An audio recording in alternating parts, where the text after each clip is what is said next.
fell behind 4-0 last night, and then Eugenio Suarez became demand. A 2-run game-tying single in the 6th, and then in a 4-4 affair 2 innings later, 3-run home run.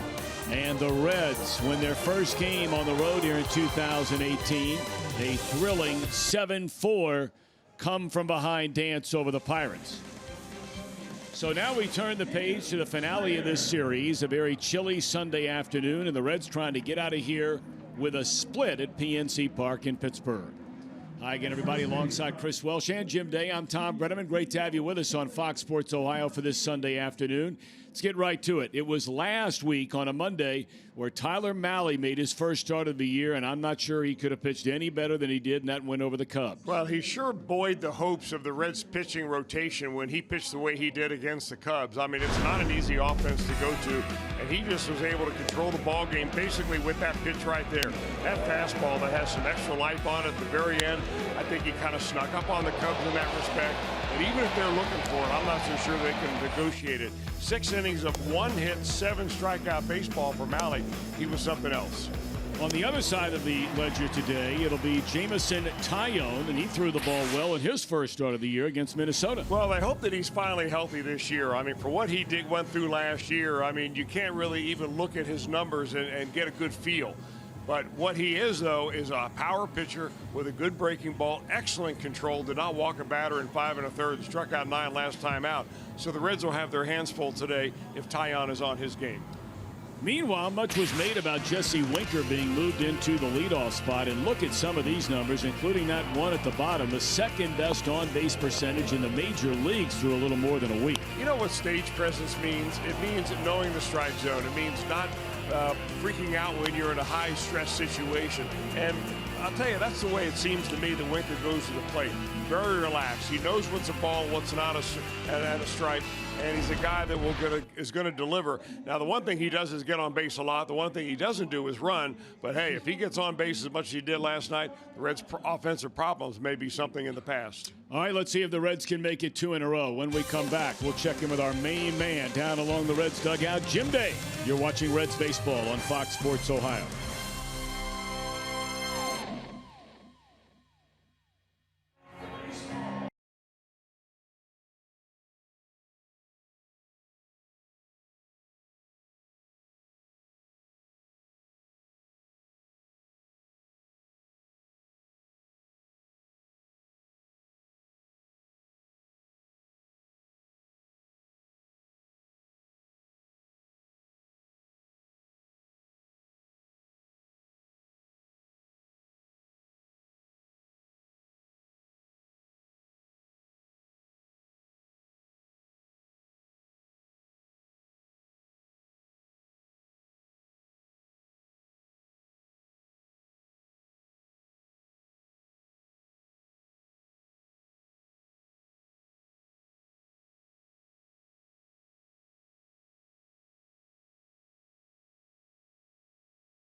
Tri-State Chevy dealer. And by Skyline Chili. Feeling good? It's Skyline time. The Reds hope their previous success against today's Pirate starter, Jamison Taillon, carries over. Check out our Elk and Elk storylines today, and these are good numbers for the Reds, and if they put them up today, it could be a series finale victory. Jose Peraza, 8 for 11, 727, averaged 2 doubles. Billy Hamilton, 412, averaged 4 extra base hits. Jeanette, a 400 average, and even Adam Duvall at 316, a couple of doubles and 2 long ones off the bat of Adam Duvall against today's starter, Jamison Taillon. Those guys in the lineup, where are they hitting? Let's go upstairs to the guys who will call the game, Tom Brenneman and Chris Welsh. Well, that was a very nice piece you did before the game, Jim Day, about the resurgent, I think was the word you used, Jose Peraza. We take a look at the Reds' batting order here today. It'll be Winker, Suarez, and Votto. Jeanette in the cleanup spot, Duvall and Barnhart. Latter third of Peraza, Malley in the 8-hole, and Billy Hamilton batting 9th. And it is Jamison Taillon, 5 1/3 innings, 4 hits, 2 earned runs, getting the win here against Minnesota when this homestand began.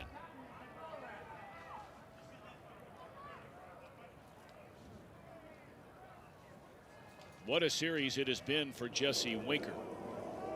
He was on base 3 times, 3 hits in the series opener with a run batted in. Was on base 4 times, 2 walks, hit by a pitch, knocked in a run with a single, and had that missile right at Josh Bell, just in front of the 3-run home run in the 8th by Suarez last night. First pitch low and away, this one underway. Greg Gibson says ball 1. Vic Carapaz is at first, Jordan Baker the umpire at second, and Jerry Lane, the crew chief, working down at third. Bright sunshine, the coldest start time of any of the 4 games we played here in Pittsburgh over the weekend. Had snow here 2 nights ago, very light, much like we understand we had back on the home front in Cincinnati the night before last.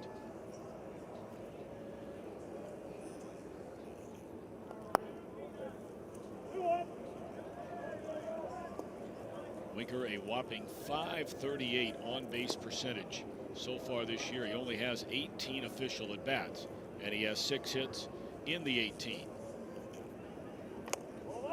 I think instead of at bats, you're going to start having to include plate appearances for Winker, because if he continues to walk at the rate that he's at right now, the at bats just are not going to add up.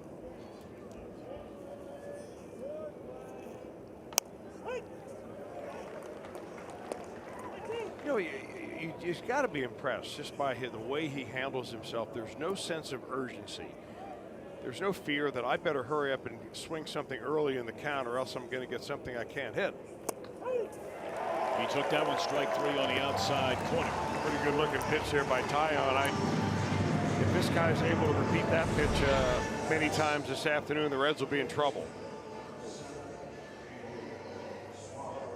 Nice action, mid-90s, on the knees, on the black. Taillon tied his career high of 9 strikeouts while making his season debut on Monday afternoon, we mentioned, against Minnesota. For whatever reason, this guy really likes pitching during the daytime. Now, I know it's very young in his career, and it's not, a huge number of starts, but the bottom line is, during the day last year, he went 4-1 with an ERA at 2.9, and in 12 starts in his career, the numbers are staggering. A 2.9 ERA, and he's won 7 of 8 decisions. It's interesting when you talk to players, and not as much anymore because the Cubs, of course, who played so many day games for years and years and years, and now they've gone to the majority of their schedule, or close to it anyway, playing night games in Chicago. And most players will tell you, you get so used to playing at night that you see the ball better at night, and your eyes become more accustomed to that with the frequency involved. Whereas Cubs players of old would say they had a hard time seeing it at night. They really saw it well during the day. Big star last night, Eugenio Suarez had 3 hits, was on base 4 times, tied the game with that 2-run single, 2 outs in the 6th, and then a 2-out tie-breaking 3-run home run to left in the 8th. And back-to-back punch-outs looking for Taillon to begin the game.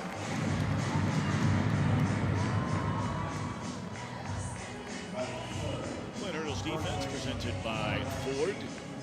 This is pretty much a group we've seen the entire way. Polanco sat out a game last night, fouled a ball off his foot 2 nights ago. And Colin Moran in for a 3rd straight game. Cervelli back behind the plate. He had yesterday off. 2 away for Votto.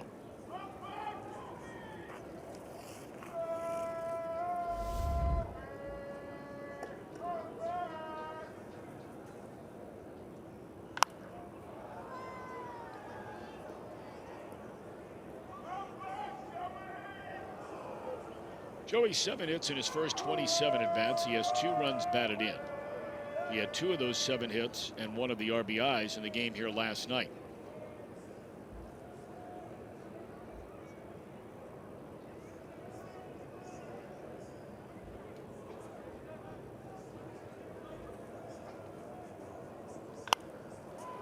That ball in the air, short left center field, easy for Dickerson, and a quick 1-2-3 impressive start for Taillon. Tyler Mahle will try and answer when we return.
To the playoffs 3 times, 3 years in a row. Their lineup presented by Nissan as Harrison, Polanco back in there, Marte in center. Bell off to a big start this year at first. So is Dickerson in left, and Cervelli is the catcher. A latter third of Moran, Mercer, and Taillon. Tyler Mahle, so impressive. His first start of this season, 6 innings, only 1 hit, walked 2 fans, 7. And was the youngest starting pitcher to get a win in Major League Baseball this season. 23 years young. He's already seen this Pirate team a couple of times in his career, and bear in mind he wasn't up for a little more than a month last season.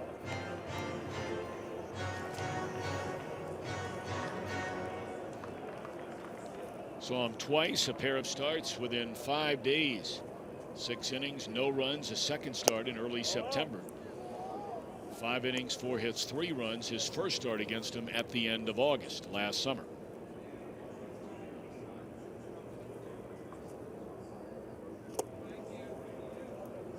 You know, when you stand and have a conversation about pitching with Tyler Mahle, you're really hard pressed to believe that he really is only 23 years old. I mean, that would make him basically a year out of college. But what he understands about his own pitching arsenal and what he wants to do and his preparation and his strategy, I mean, it's like he's been in the big leagues for 10 years. He is basically a 4-seam fastball pitcher and will not vary from that. He knows he's very effective when the ball is more up in the zone than down in the zone. It sounds funny, but he has a lot of backspin on the pitch, and it just rides right in there and very effective at the letter level. Harrison 11 for his first 35 so far this season. He's run the count full to open up this Pittsburgh opening inning. And a payoff pitch from Mahle. We'll do it again. Mahle, a native Southern California.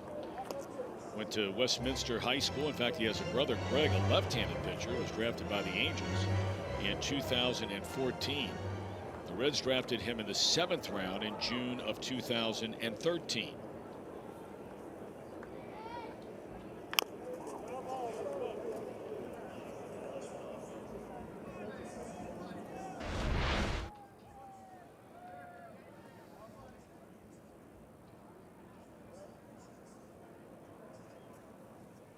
Saw Gregory Polanco foul the ball off his right front foot as a left-handed batter here 2 nights ago. He stayed in the game to finish out at bat, but had to sit out of the game last night because it was still bothering him.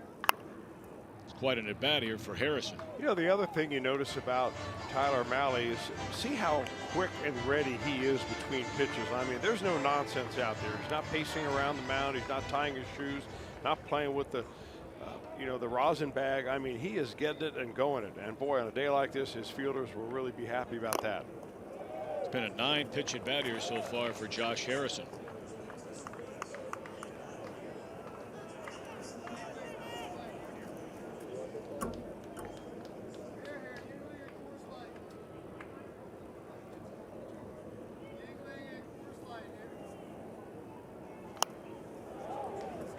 Make it 10.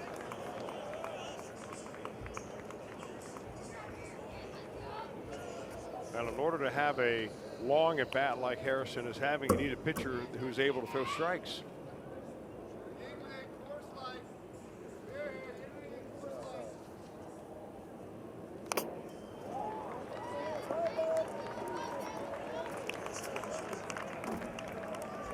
You know, if you had a batter that could foul a ball off at will, wouldn't that be an exceptional weapon to have on your team?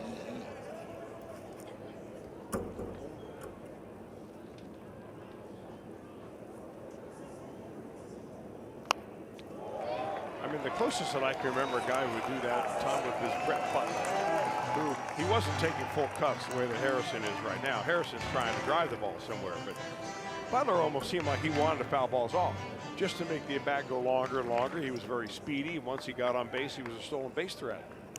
Pesky, very pesky. 13th pitch in this first at bat of the game, and it ends up in a walk for Harrison. How about that? 13 pitches.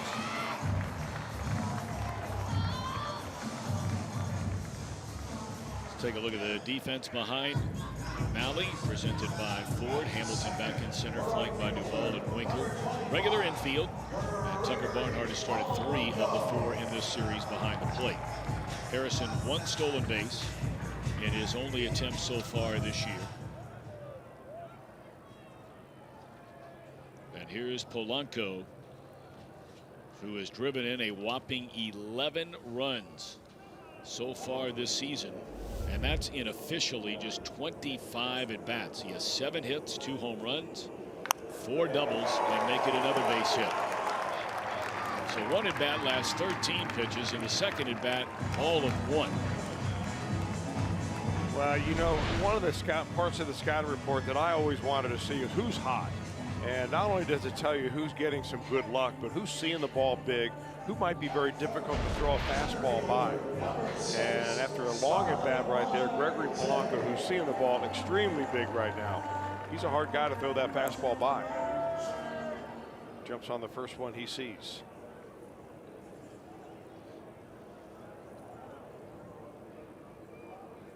Starling Marte has started now each of the front 9 games this season in center field.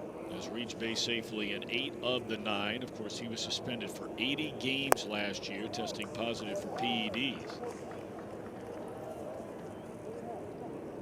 And they're hoping Polanco can stay healthy, Marte can stay out of trouble, because those 2 guys are huge weapons inside this Pirate batting order. And it's been an offense that's been among the very best in baseball through the first week and a half of the season. Breaking ball away, and now Malley behind Marte at 2-0.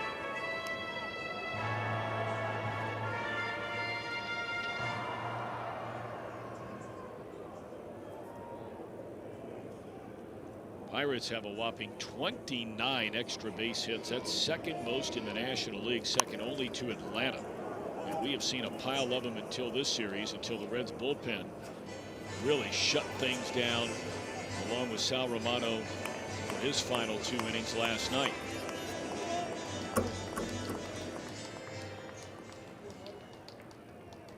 Romano not figuring in the decision.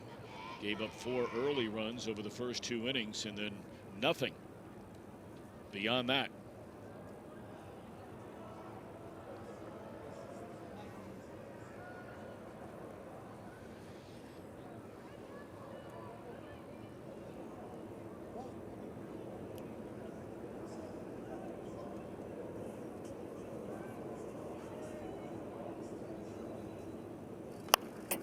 You may remember the first inning was where Mahle struggled against Chicago last week. And once he got through that little bump in the road, that's all it turned out to be, because it was smooth sailing over the next 5. Marte's the kind of guy who's so aggressive at the plate. You still have a pitch to kind of fool with if you're Mahle. Maybe raise the aim up a little bit higher. Make him chase a little bit higher up there. Same way for Josh Harrison, although he's a little better high ball pitcher. Marte will chase it if you throw it up there.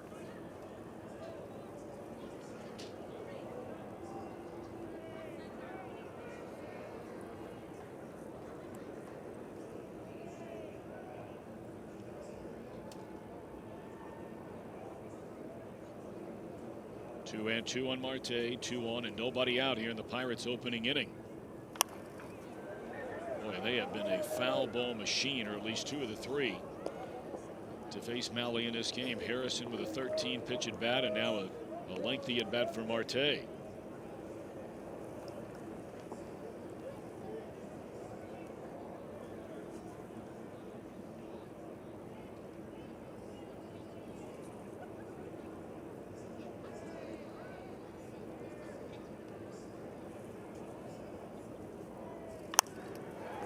Hit hard, but will hang up long enough for Winker to get there. Harrison tags up, and a throw is cut off, so he will advance 90 feet to put him on the corners. 1 out in the inning.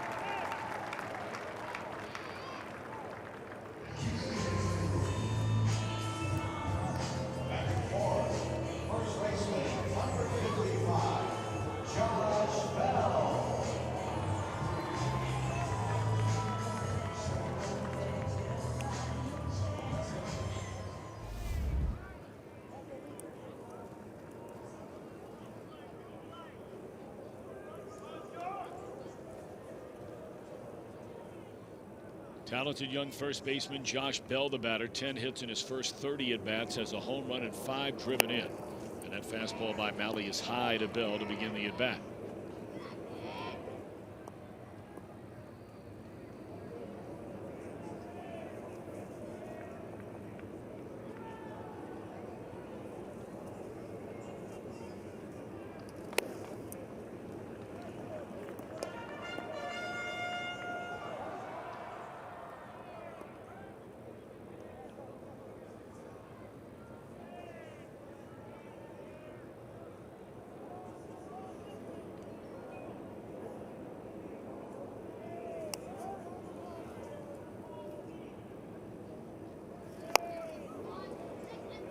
.92-mile-per-hour fastball, a swing and a miss by Bell. Runners on the corners. Pirates threatening here in the opening inning. You know, part of Mahle's deception is the fact that he doesn't seem to put a lot of effort into each one of his deliveries. That fastball just explodes on you out of a very nice and seamless pitching motion. But part of the reason why he is deceptively fast is that he's got a very long stride. He gets to this balance point, which is where his left knee gets to the very top before he starts driving to the plate. And then he sticks his leg out straight. That has a tendency to keep him back over the rubber, but also allows him to have a long stride. Straight up in the air, and this will not bring in the run. Scooter Gennett back pedals, and that's a huge second out for Mahle and the Reds. 1 more to go and 1 tough out coming to the plate in Corey Dickerson. Take a look at Tyler's motion from the side. When he sticks his leg out like that, that really kind of holds his body back over the pitching rubber. The #1 fault of most pitchers is to fly open. Their front side goes too fast. Their arm drags behind them. Eventually it can hurt your arm, but it certainly hurts your control. Mahle's figured out that little move, and if you ever watch Greg Maddux, very closely, you'll see the same type of leg move that he had in his delivery for a long, long time. Dickerson with 8 hits on this homestand, 5 of them for extra bases, and he looks at a first pitch fastball, a strike on the outside corner. Dickerson a 2-run double in the opening inning with 2 outs here last night. He had 3 hits, knocked in 2 on Friday, and had 2 hits, knocked in 1 on Thursday night. He's had a good series.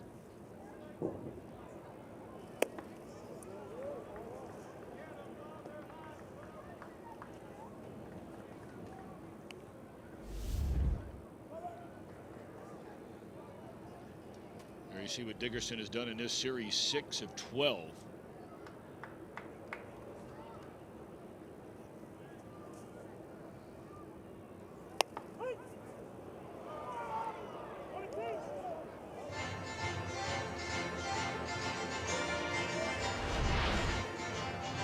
Little comeback fastball. When you get a 4-seamer to move that much, you have a lot of spin on the ball.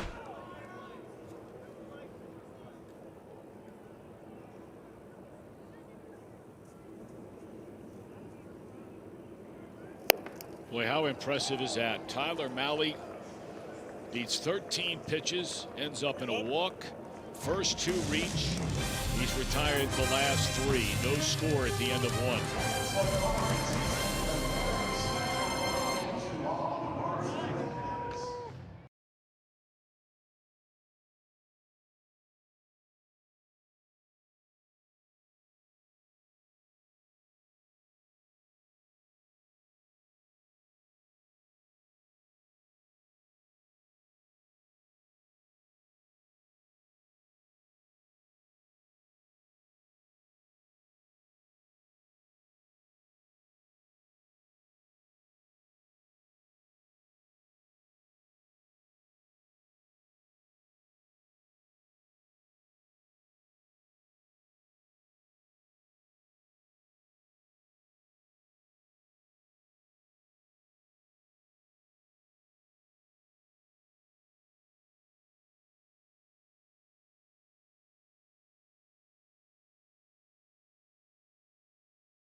Golf Club outside of Columbus, Ohio. Make it a 4-day weekend, May 31st through June the 3rd. You can order your badges now at memorialbadges.com. Always one of the great tournaments on the PGA Tour. Of course, Jack Nicklaus, the native Buckeye, Upper Arlington High School and The Ohio State University, starting that tournament many, many, many, many years ago.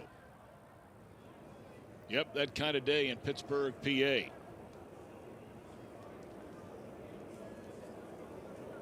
So where they've already canceled 1 game in Major League Baseball due to the threat of snow and very frigid temperatures, and that would be in Minneapolis, Minnesota. They called off that game very early today.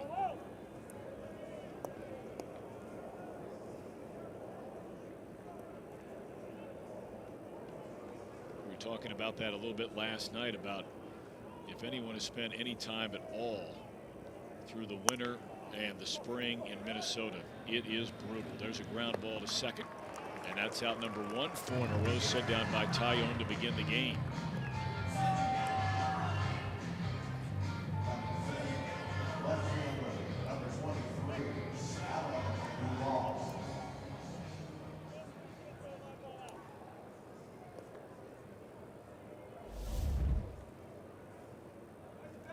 Duvall only 3 hits and 25 at-bats. He does have a pair of home runs and 6 batted in. Had a rough night here last night, did Adam.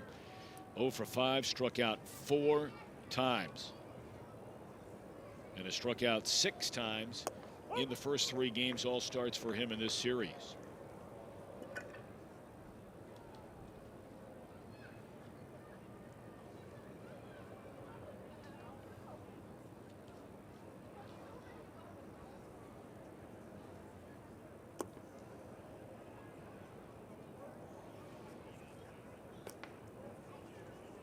Taillon is a native Texan. First round pick, number 2 pick overall by the Pirates in 2010. He did not reach the major leagues until 2016. He missed 2 full years due to injury, 14 and 15. Came back to make 28 starts total between AAA and the big league club in 2016, and then 25 starts with the major league club last year through 134 innings.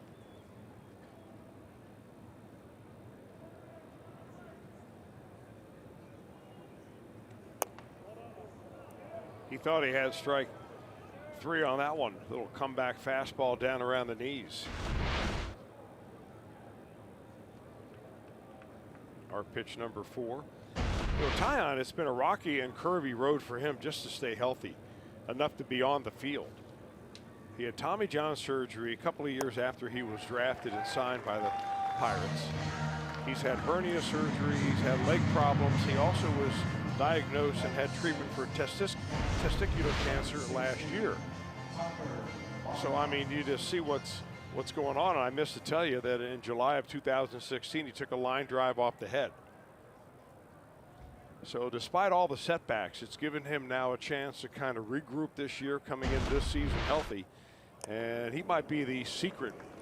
You know, if there is such a thing with Taillon, it's hard to be a secret if you're the number 2 pick in the country. But since he's been out of touch for a while, he may be that secret weapon the Pirates are really depending on. Tucker trying to take what they're giving him, which is the entire left side of the infield. There's the shift, and this is where Tucker wanted to bunt that baseball.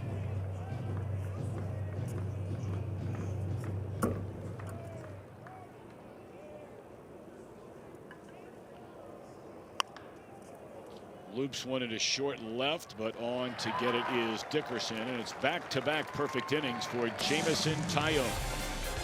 No score after an inning and a half.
Thanks to Coca-Cola.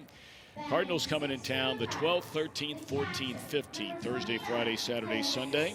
You can be there for as low as $12 for tickets. Visit Reds.com.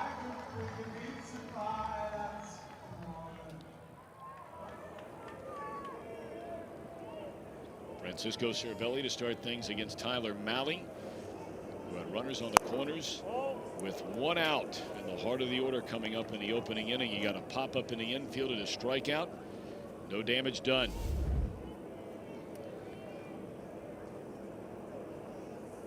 Cervelli 4 for his first 25. Did not start the game here last night.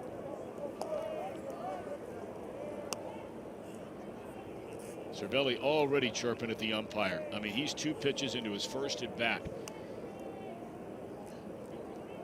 I mean, this guy is just relentless on those guys behind the plate, whether it be when he's catching his pitcher or the calls they make when he's holding the bat in hand.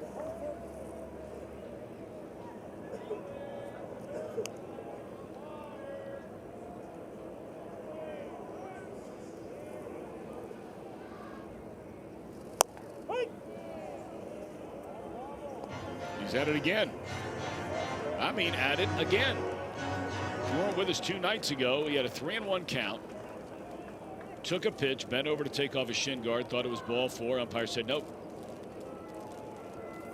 Or a 3-0 count. Then a 3-1 count. The exact same thing happened. That one fouled off. And then he finally drew full ball 4. And I mean to tell you, never stop talking to the umpire all night long.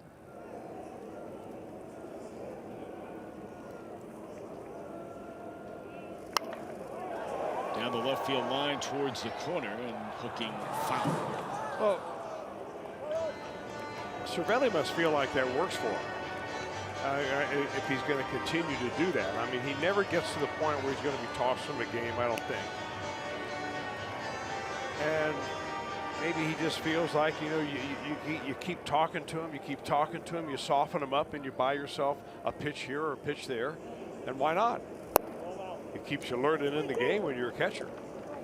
Of course, a lot of people feel that's what some of the great college basketball coaches do. You complain and complain long and long and long and long enough that they might either start giving the call that you want or stop the ones that the other guy wants. Gone swinging Cervelli, and that's back-to-back strikeouts for Malley. Boy, a changeup right here by Malley, and it is a dandy. It could have been a curveball. I'm not sure the way it went down. Yes, it was a curveball. And the way I'm telling it's a curveball is that when he comes out of his hand, you're going to see the overspin. You know, like the hands on a clock from 12 o'clock to 6 o'clock is straight down. His is not exactly straight down, but pretty close to it.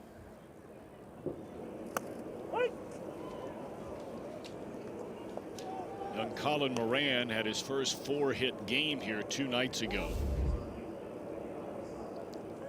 Moran came over with Jason Martin, pitchers Joe Musgrove, and reliever Michael Feliz in the Garrett Cole deal that was executed the 2nd week of January. He was a Pacific Coast League All-Star a year ago. He's been an All-Star, 3 different levels coming up through the minor leagues. First with the Marlins, then with the Astros, and now with the Pirates. Coming into this year, he'd only played a total of 16 games with 34 major league at bats. He will be with the big league club more than likely all year this year, unless he just plays his way out of the roster spot. 2-2. You know, I think he's the Pirates version of Jesse Winker. I mean, he's a guy with a very good feel for the strike zone at home plate. Never really looks like he's in much of a hurry to get the at bat over with. He hits the slower pitches very well because he waits. Votto down on both knees to gobble it up. 2 down. It's really kind of interesting comparison when these two teams play each other, especially in this series. Although the Reds missed the old timer in the Pirates rotation, Nova, who is an aging veteran, a cagey veteran. The Reds, of course, pitched Homer Bailey in the first game of this 4-game set. But beyond that, it's been 25-year-old versus 25-year-old, 24-year-old versus 25-year-old. Today we have Malley at 23 and Tyone, I think, 25.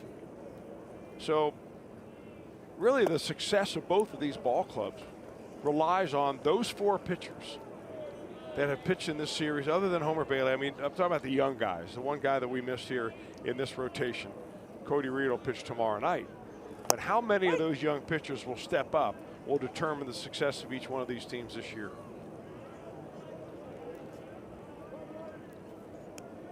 Two down, nobody on for Jordy Mercer. 8 hits in his first 24 at-bats this season.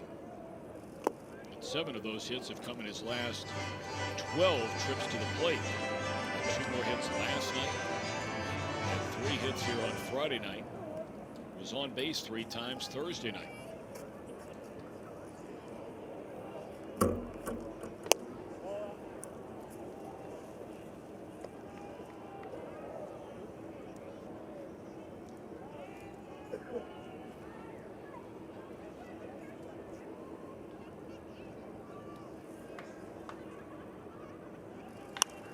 Straightaway center field hit hard, and Hamilton will watch this one hop the wall. So the beat goes on for Mercer, really swinging a good bat right now at the bottom of that Pirate batting order. A 2-out double. You know, it took a long time for Jordy Mercer to really start feeling comfortable at the plate. He was always a guy that you thought, well, he's destined to be a number 8 hitter forever. But his numbers are so consistent every year. They're very close to each other. He can do a lot at the plate. Doesn't do this a lot, but he's doing it more and more. In that respect, maybe you're looking at like a Zach Kozar type of a breakout season for him. Steady Eddie.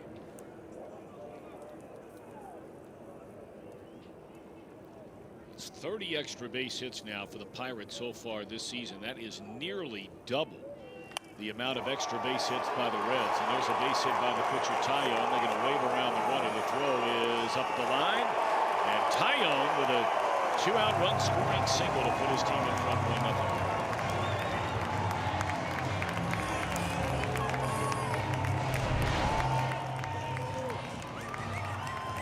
Well, I'm not sure how he hit that pitch or what that pitch was. It was a pitch that almost was more like self-protection for Tyone than a guy that's trying to drive that ball to right.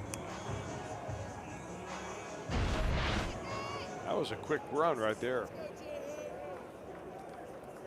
Pirates done so much of their damage in this series with 2 outs. We saw the Reds do that late last night to rally back.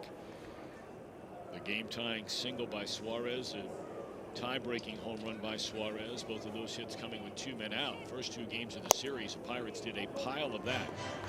In fact, they did it last night. They got their 2 runs in the first inning. It was a 2-out, 2-run double by Dickerson. So here in the second inning today, a 2-out double by Mercer, scores on a single by Tyone, and now Harrison, who had a 13-pitch at bat, capped off by drawing a walk, settles in already for the second time.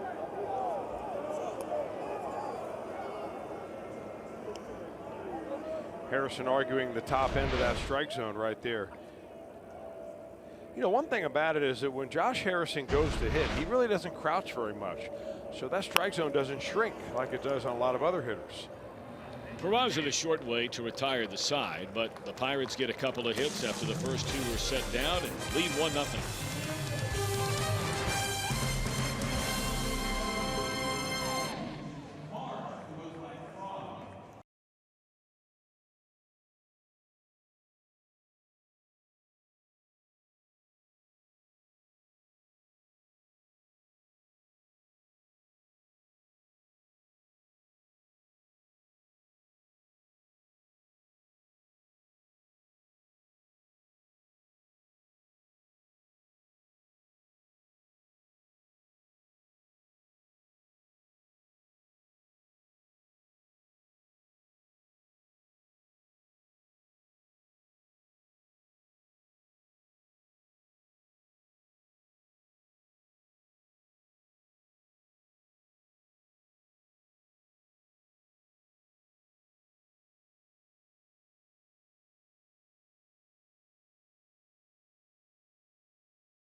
a Giant, and last night a career-high 6 hits. And his 6th hit, a 3-run home run in the 14th that erased a 5-4 Dodgers lead. What a night for the former Pirate. Now that was a walk-off over the wall. Check out this walk-off. Not quite over the wall. Alex Bregman, 2 outs, runner on second base, 10th inning, Astros Padres, and that's a problem. That's a walk-off pop-up. Take them how you can get them. 1-0 walk-off win for the Astros.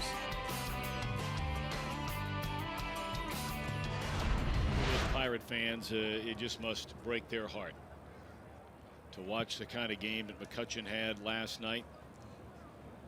Of course, you know, we've gotten into this whole thing before about when a player reaches a certain age, you know, are you paying him now? And it seems like the tendency in the past from baseball is, you know, you paid guys for what they did in the past. The longer term contracts now appear to be you're getting paid for what teams believe you will do in the future. And the Pirates made the decision that, you know, they more than likely weren't either going to pay or they could not afford to keep Andrew McCutchen here any longer. Cardinals made that same decision with Albert Pujols. The Reds went the other way, deciding to sign Joey Votto to a long-term deal. They're not the only team to do it.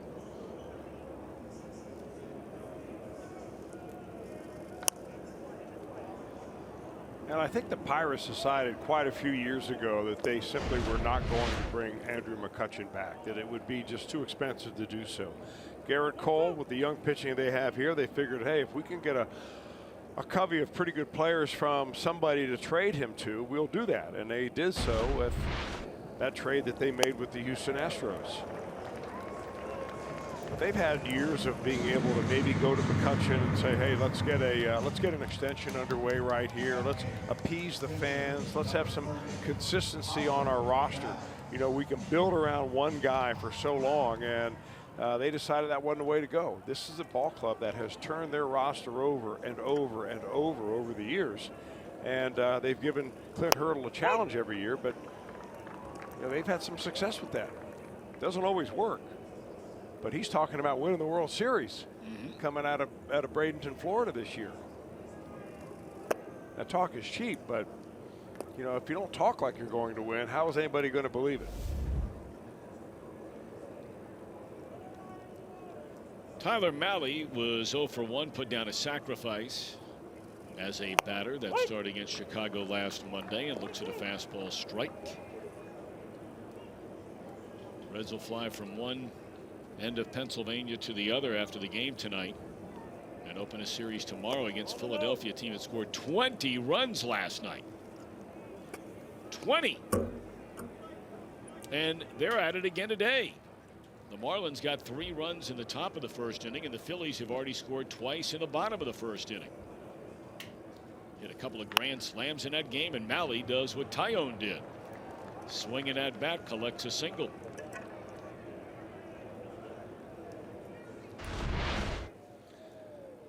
Mahle's a good athlete. I mean, he's one of these deceptive athletes. He doesn't seem like he's, you know, the athlete that not a real fast guy. You know, I don't know how agile he is, but you can just tell that he knows where he is. He knows where his feet are under him. He's got good balance and timing. Anybody with a bat is dangerous.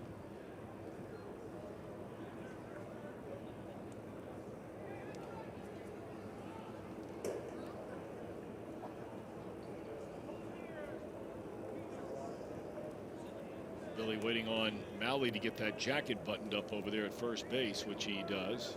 Or zipped up. Billy Hamilton, 3 hits and 19 at bats.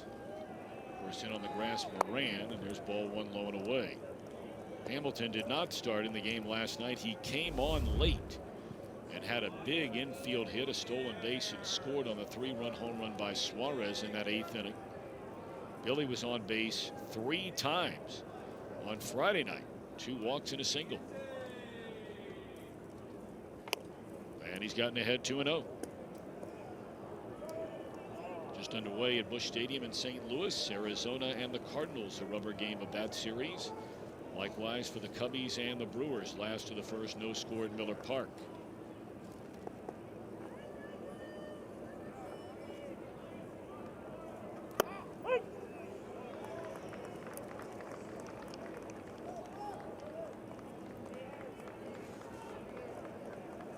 Pirates are leaders through little more than a week in this 2018 season of the National League Central. A game and a half better than the 5-4 Brewers.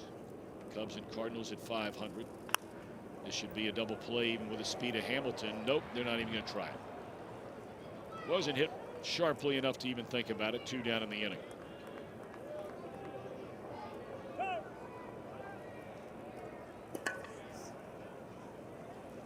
Malley never did slide down there. There's a conversation being had right now between the shortstop and the second baseman, Mercer and Harrison. I think Harrison was kind of surprised that Malley never slid, and he kind of stayed upright. And that was probably the reason why Harrison decided not to throw, because he would hit Malley right in the chest. I mean, I think he was anticipating Malley sliding, being at his feet, and him being able to complete a normal turn at second base. Malley eventually peeled off and went to right field, but did it very late, and I think he had something to do with upsetting the attempt for a double play. I don't think they would have got him there.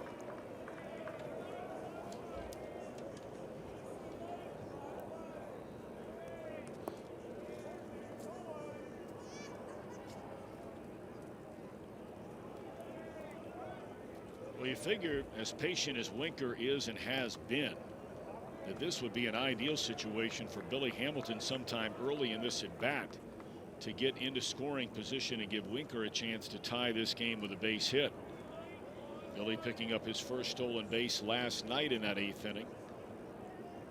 Has more stolen bases than any player in baseball since he came to the big leagues is Billy Hamilton. 1-1 to Winker. I mean, look at it this way. If Billy tries to steal second base and is thrown out, where are you next inning? You're got your leadoff hitter leading off the inning. So there's not a lot to lose right here.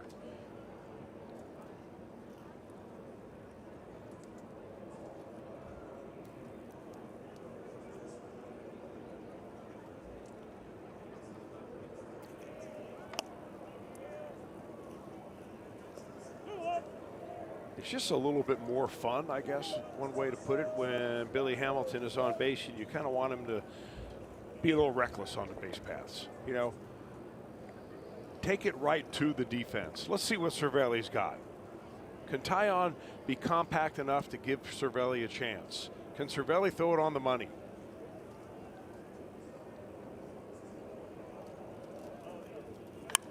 And that's in the hole at short. Play's going to be to first. And Winker is thrown out by the shortstop Mercer to end the inning. Still 1-0 Pirates. Bottom of the third around the corner.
Tyler Malley back on the hill, and I talked to him about pitching in the cold, and he said no problem.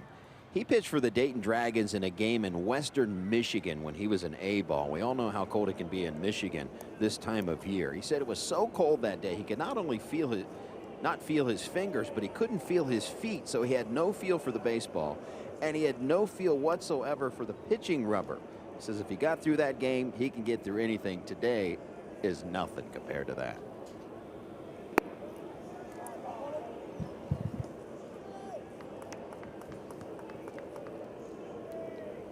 So 2, 3, and 4 in the batting order. Polanco, his first time up, a single on the first pitch of the at-bat into right field.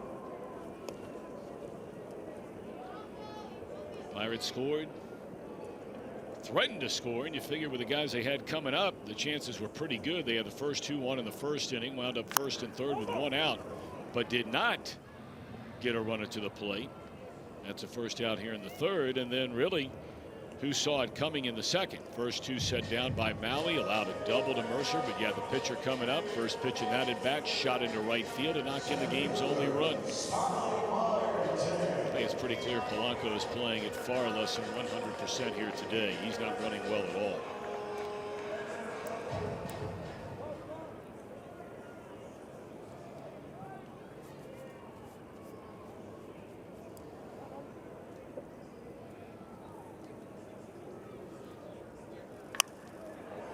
Nice play by Peraza on a rocket off the bat of Marte.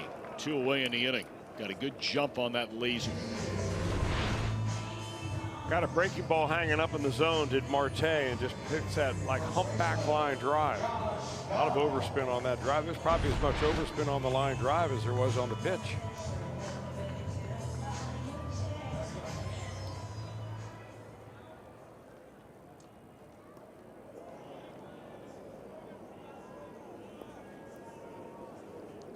So 2 down for Tyler. And here's Bell. He was a big out in that first inning with runners on the corners and only 1 out. Malley got him on a pop-up in the infield.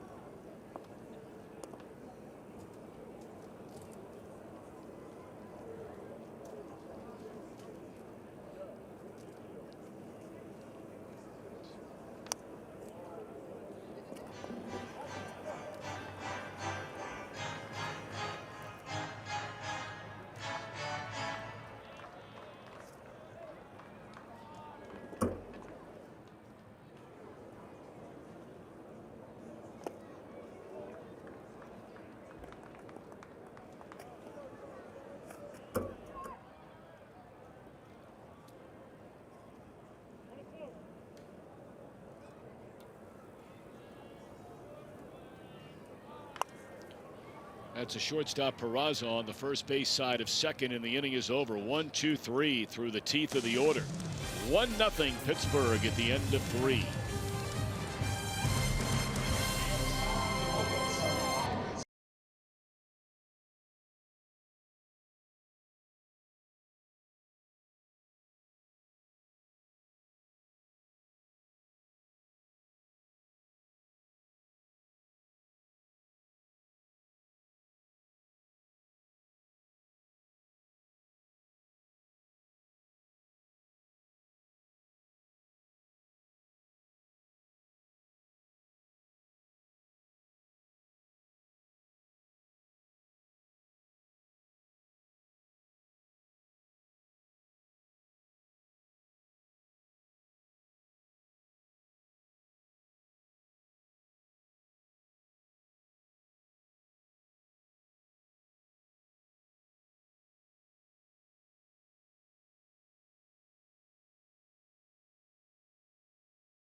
We invite you to make Great American Ballpark your family day destination every Sunday home game this year. Thanks to our friends at Klosterman Bakery, you can get half-price Reds tickets. We've got face painters, mascot races, carnival games, a lot going on.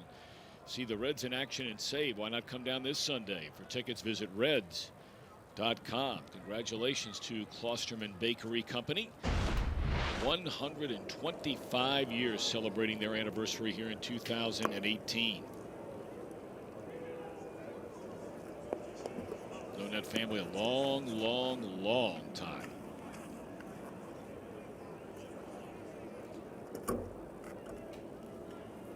Two, three, four in the batting order. Suarez, Votto, Jeanette.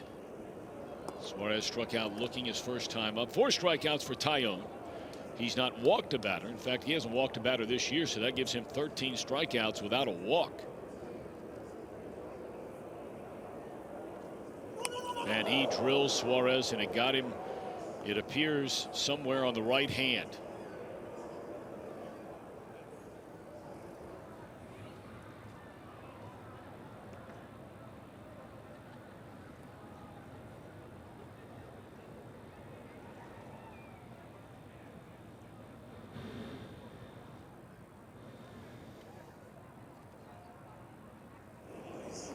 Well, you could hear that all the way up here, Tom. Our field mic picked it up, and you could tell that was painful immediately. I think it may have got him right below the thumb.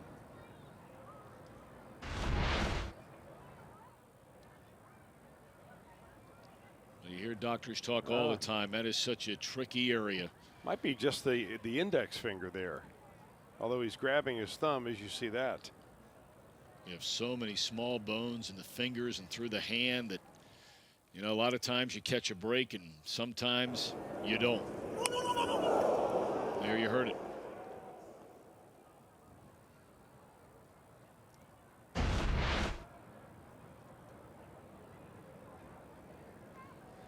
Steve Bauman, the Reds head trainer, continuing to grip the right thumb, it appears. Like you said, Chris, hard to tell exactly on the replay, but they do keep looking down at the thumb.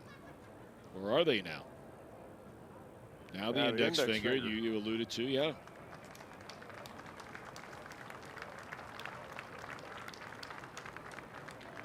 Nice no need round for of cold applause. Spray here this afternoon. Yep, that's for sure.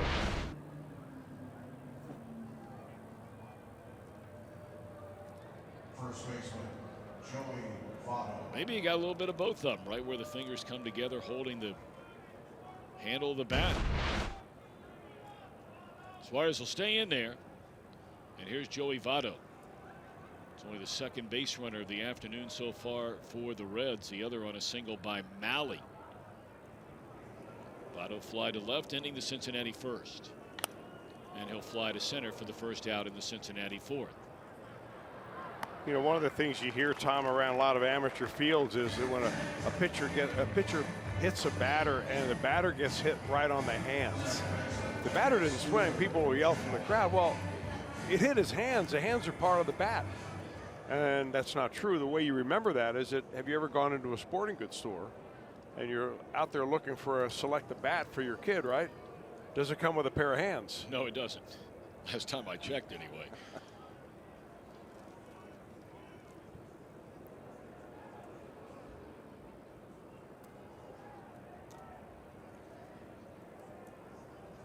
One on, one out.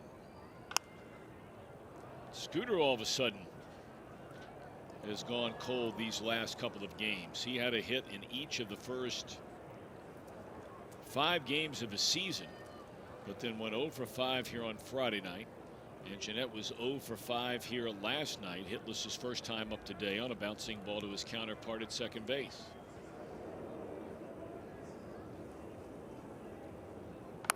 You know, it's really where the game of baseball separates itself from, say, football. Because if you evaluate game by game in baseball, you're going to drive yourself crazy. In football, you can have 2 bad games in a row and it could cover 2 weeks, maybe 3 weeks with a bye week. So, you know, you're almost tempted to say, all right, you know, rather than, you know, don't tell me about a 4-game hitting streak or a 4-game over streak. Tell me what he's done over a couple of weeks, and then you can start identifying trends.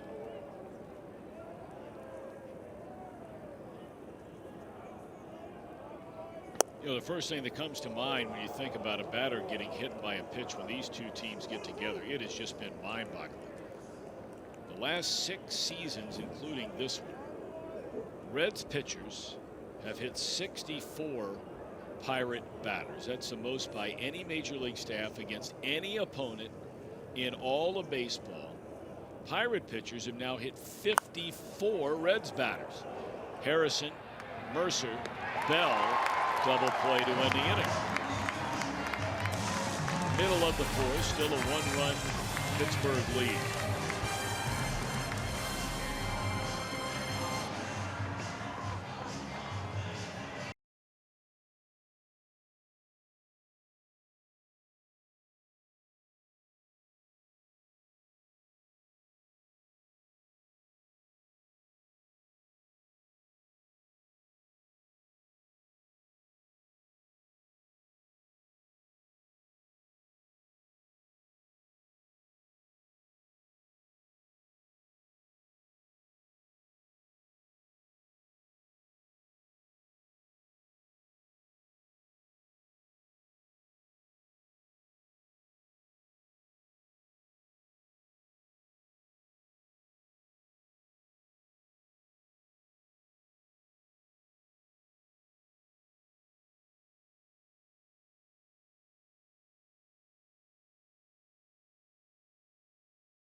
At the end of the inning on Eugenio Suarez. Brian Price coming down as well, and they've made the decision that Suarez will go in and have that x-rayed. Every baseball stadium, football stadium, NBA arena, they all have medical facilities inside of each of these parks or arenas, stadium, to do x-rays right on the spot. And they'll check out Suarez as Chad Pennington will take over for him at third base. Pirates bat last to the 4th inning with a 1-0 lead. Dickerson, Cervelli, Moran against Tyler Mahle, coming off his first perfect inning of the afternoon in the 3rd.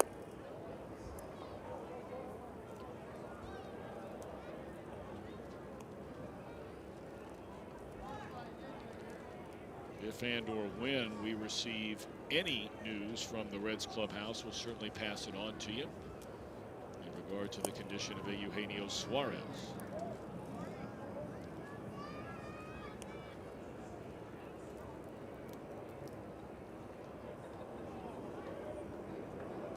I tell you, there's something about these guys that used to play in the American League East, where they play on average by far the longest games of any division in baseball. You watch Dickerson and Cervelli.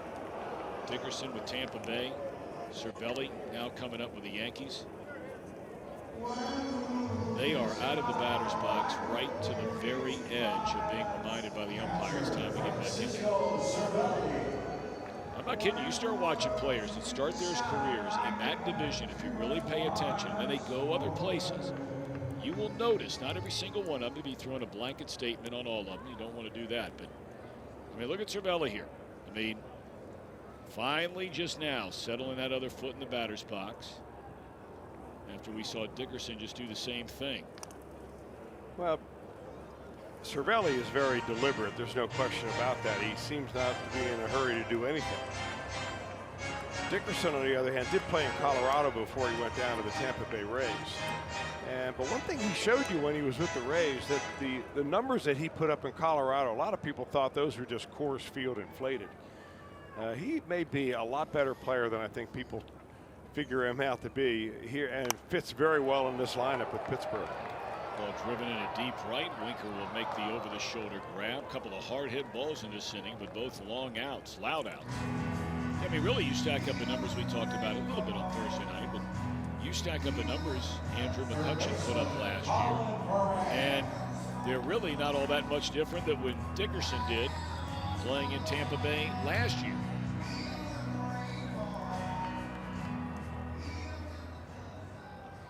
McCutchen hit 28 home runs and knocked in 88 runs.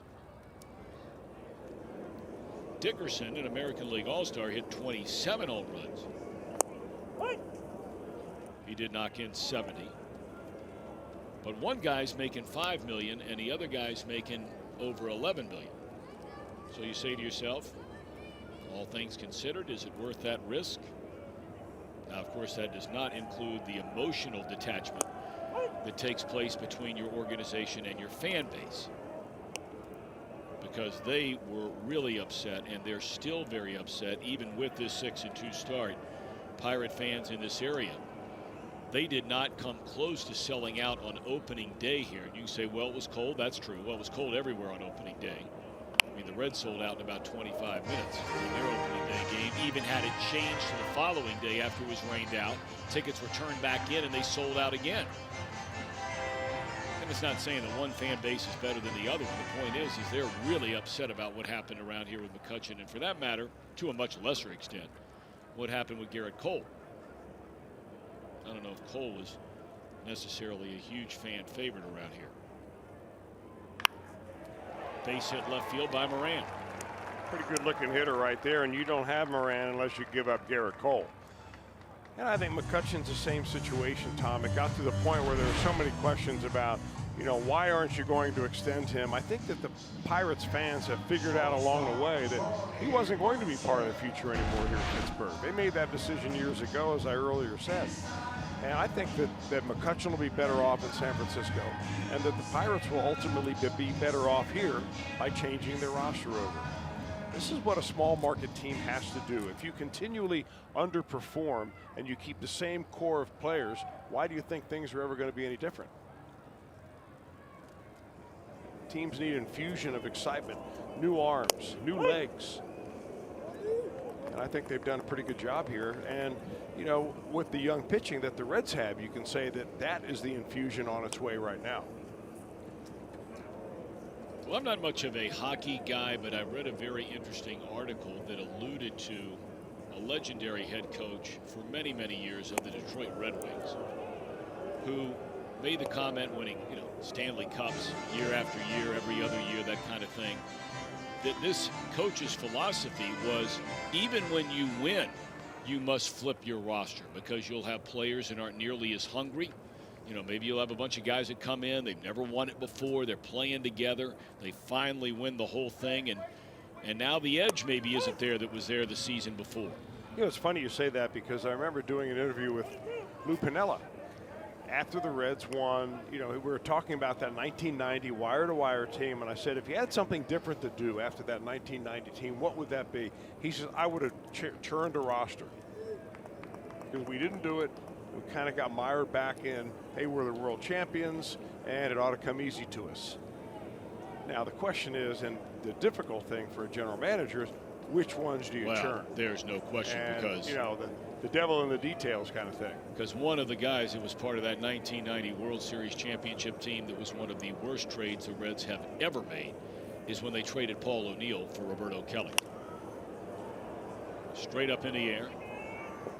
And Jeanette's got it to end the inning. One hit, one left, end of 4. Alley pitching well, but on the short end of a 1-0 game.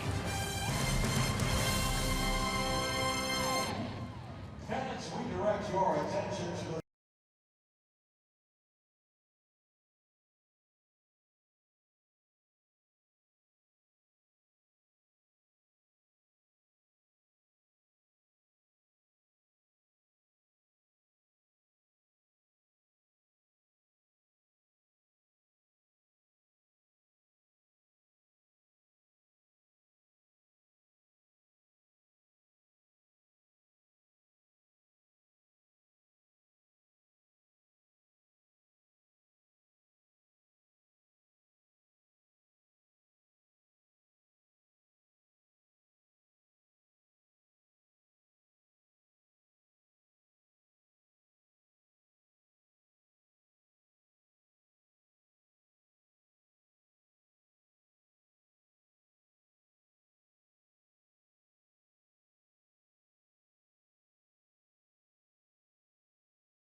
here at PNC Park. Pirates fans are trying to get used to games without Phil Coyne. At the beginning of the season, he called it quits after 81 years on the job. 81 years on the job. Last year, they honored him on his 99th birthday. Now, think about it. Since 1936, he followed the Pirates from Forbes Field to Three Rivers to PNC Park. Pittsburgh, the city of Pittsburgh, had a Phil Coyne day, and those that worked around him said he was a fun-loving guy and would always remember your name. 81 years. His only sabbatical came when he served in the armed forces in World War II, and later this month, he turns 100 years of age. God bless him. Be nice to see him out here again sometime soon. I tell you, you know, this ballpark, and we're so fortunate in Cincinnati as well, but you know, this ballpark has so many wonderful folks that work in and around this ballpark. The guys in the elevator where we come up and down, those down in the media dining room, those that work up here on the press level, just really, really nice people.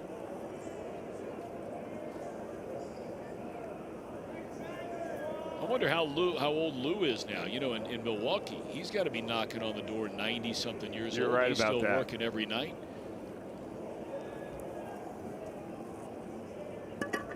Look forward to seeing him in a couple of weeks. Reds are only home for 4 games, and then after the game next Sunday, we'll get on the plane and go for a 3-day trip to play the Brewers.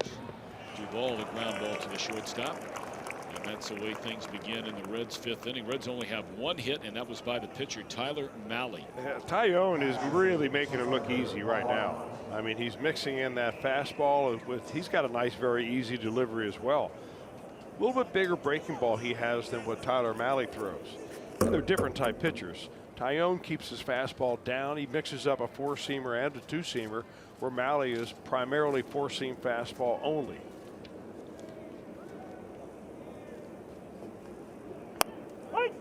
The last time up, Tucker Barnhart took a shot at maybe bunting down the left field line. They're still giving him the bunt if he wants to go that way, but this time they've got the third baseman, you know, right here situated on the left side, so he didn't get a double out of it.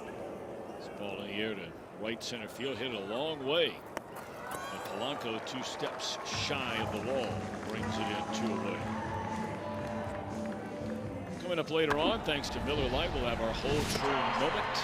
We had moments plural last night, the 2 big hits by Suarez. And still no word, by the way, from the Reds clubhouse on the condition of Eugenio Suarez. I mean, look, the way this offense has been going, which is not much outside of what Suarez did in 2 trips to the plate last night. If he misses any period of time, wow. Peraza first pitch swinging, a roller to the shortstop, and a 1-2-3 fifth.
Red Flag gets underway at 6:30. Game coverage at 7. You can watch it on Fox Sports Ohio or streaming on Fox Sports Go. April in the OHIO, presented by Menards.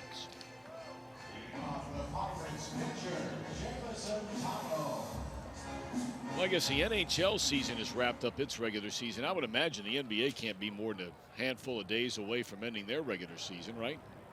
So, of course, we'll have the Blue Jackets on Fox Sports Ohio, and they're running the playoffs. We know they're going to be in the postseason. Of course, LeBron James and the Cavaliers, same thing over on the round ball side.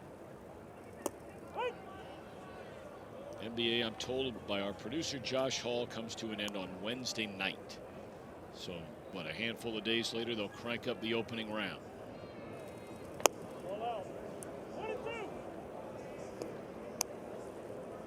Tyone knocked in the game's only run with a 2-out single on the first pitch from Maui in the second inning. 1 run, 4 hits for Pittsburgh. Reds have been shut out by this Pirate right-hander on 1 base hit through the first 5 innings of this game.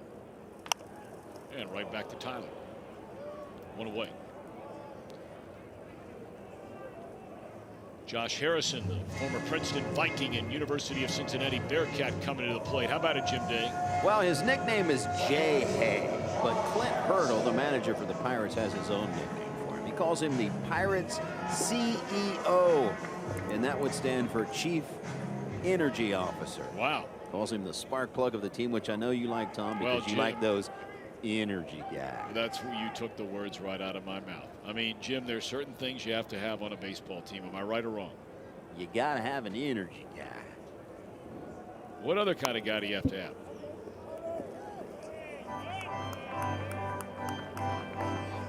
Jim, are you still there?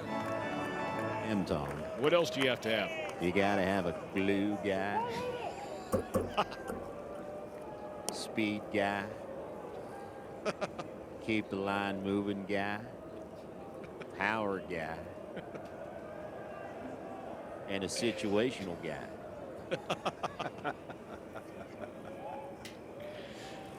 That's the first time you've broken that out this year. And for those that don't know, I know most of you do. I get it. But that is Jim's great imitation, and it is spot on, of the one-time Reds manager, long-time good baseball man, Jerry Narron. And what did he say would be on his gravestone, Jim Day? He said he believed in God, pitching, and defense.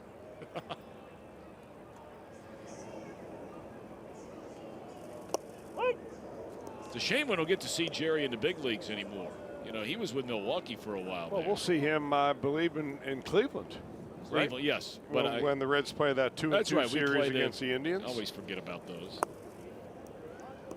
Of course, the rest of the interleague games this year will be with the American League Central.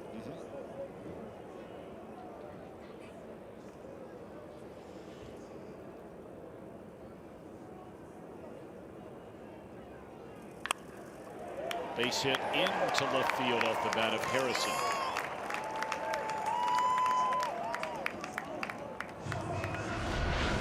Well, Harrison again takes the count full in this at bat and finally gets the pitch down around thigh high that he's able to put into left field for a base hit. Hit it hard. I'll tell you, Josh Harrison, to me as a hitter, he just seems like he keeps it so simple. I mean, it is basically see the ball, hit the ball. There's not a lot of obvious effort of him trying to hit the ball the other way or lift the ball. It's like, hey, throw it up there and I'm going to give it a rip and let's see what happens.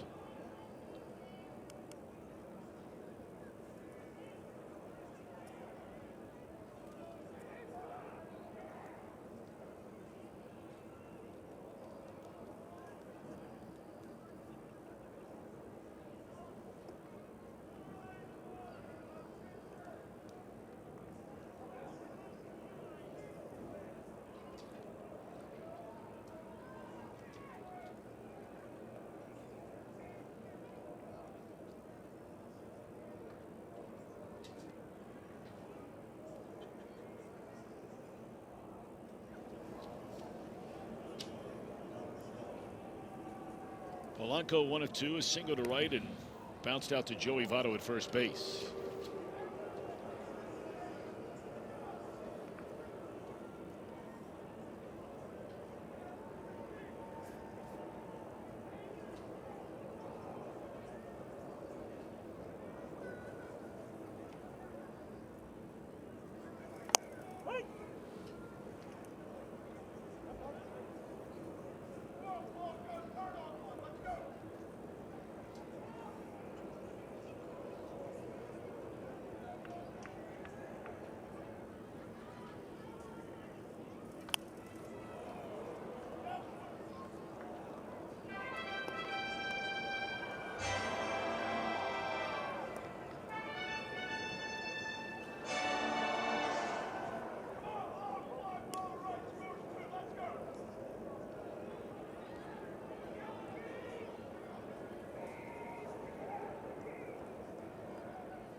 One and two on Polanco. We are in the bottom of the fifth inning on this sunny but very cold Sunday afternoon in Pittsburgh. We had snow flurries, a few of them in between innings, and they have stopped. That's off the inside corner. Cubs and the Brewers scoreless in the third inning in Milwaukee. Arizona, St. Louis scoreless last of the third in St. Louis.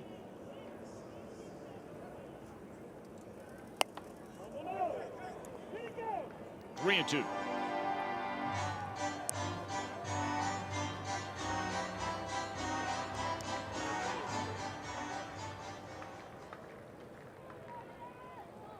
Got to believe Harrison will be running here. And a 3-2 pitch, they thought the same thing, and Malley throws over there, maybe trying to catch him starting a little too early.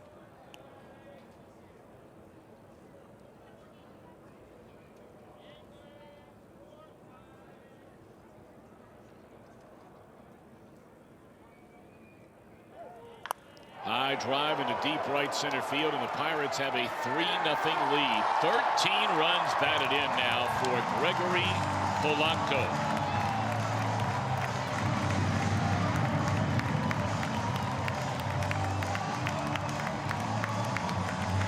I'll tell you what, he's reminding me a little bit of a young Dave Parker. Big, tall, left-handed hitter, 6 feet 5 inches. And he is pitching for power this year. That was a breaking ball that he got. On a 3-2 count, he just stays back and wallops it.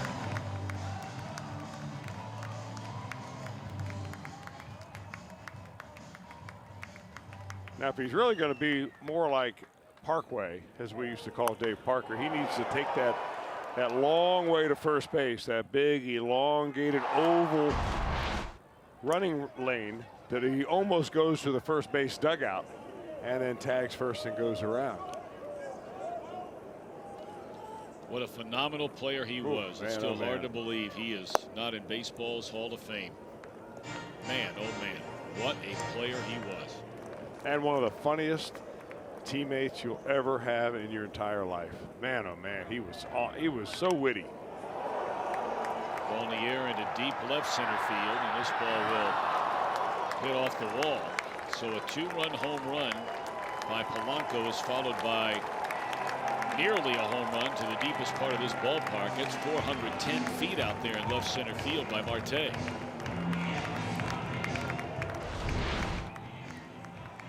Well, Malley hasn't been hit too hard here in this year, but he realizes when that ball comes off the bat, breaking ball hung up there around waist high, usually nothing ever good happens, although that is good that it saved the ballpark.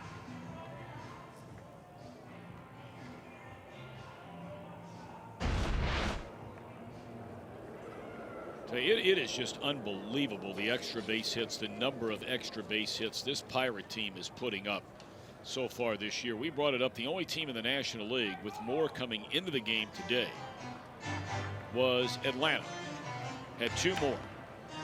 And in this game you have double by Mercer, home run by Polanco, double by Marte, 3 more. So they are officially in the lead right now. Atlanta will not play for another hour and a half out in Denver.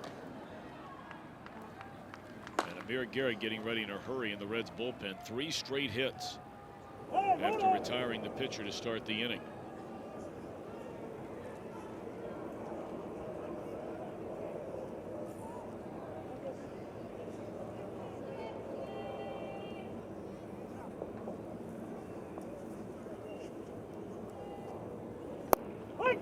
With 13 runs batted in for Polanco, that is nearly the number of total runs batted in from the entire Reds lineup today.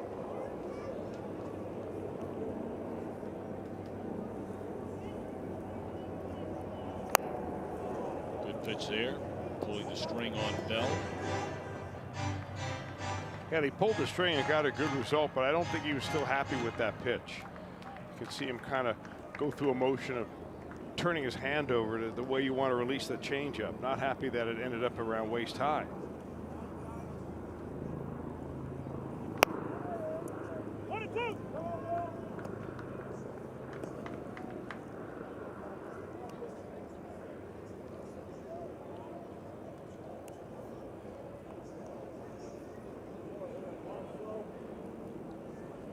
One ball and 2 strikes on Bell.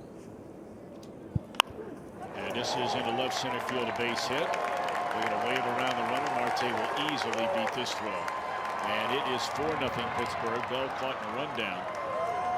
And Votto will feed, and they make the tag for the out.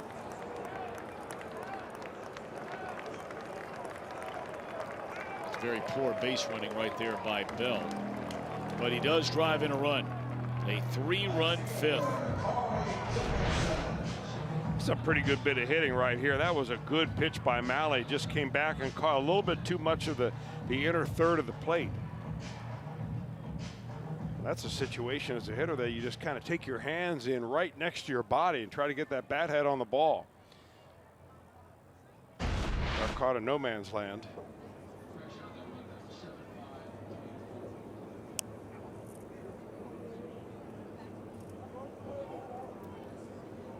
So 2 outs, nobody on, 3 runs home, 4 straight hits producing 3 runs in this Pirate 5th. 4 runs, 8 hits for Pittsburgh, no runs, a single hit. And that came from the pitcher Mahle for Cincinnati.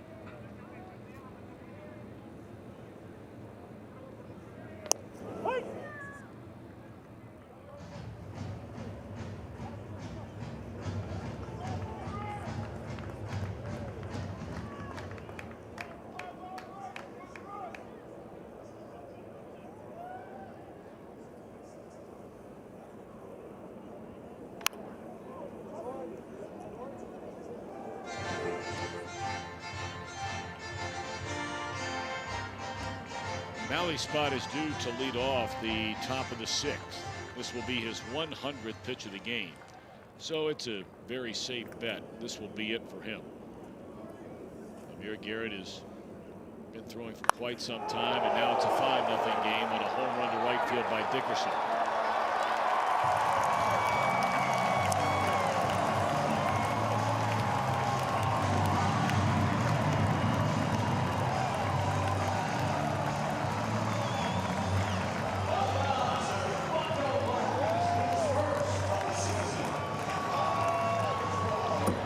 Figure the Reds are going to, well, maybe Brian Price is going to come get him, but you know, they're basically playing a player, and really now 2 players short. They've already used 1 substitution with Pennington replacing the injured Suarez, and Schebler is still unable to play. So we'll see if the Reds make some kind of double switch here, but they don't have a lot of room left on that bench right now.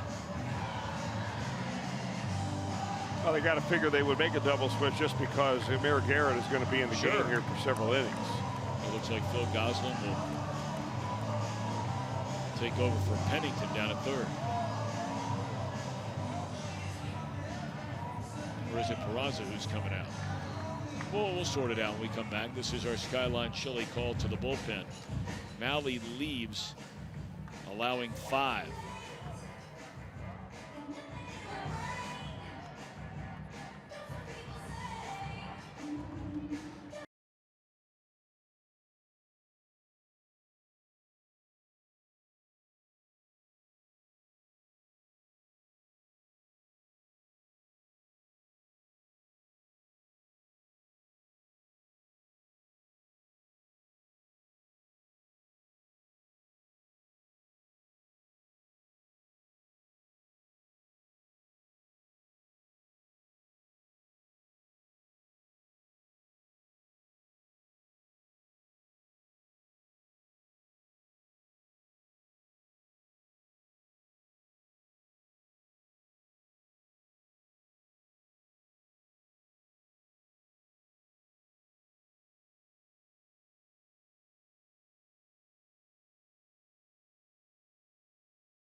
Reds clubhouse on Eugenio Suarez, a man who replaced him at third originally, now goes over to short, Cliff Pennington.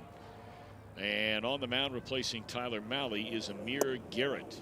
A 4-run Pittsburgh 5th inning, including 2 home runs and a double. Mahle, I beg your pardon, gave up 1 run and 4 hits through the first 4 1/3, then gives up 5 hits in a row, including 4 runs, and that's the final out of the inning. Reds are down 5-0 at the end of 5.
Limited edition collectibles by purchasing a theme ticket package.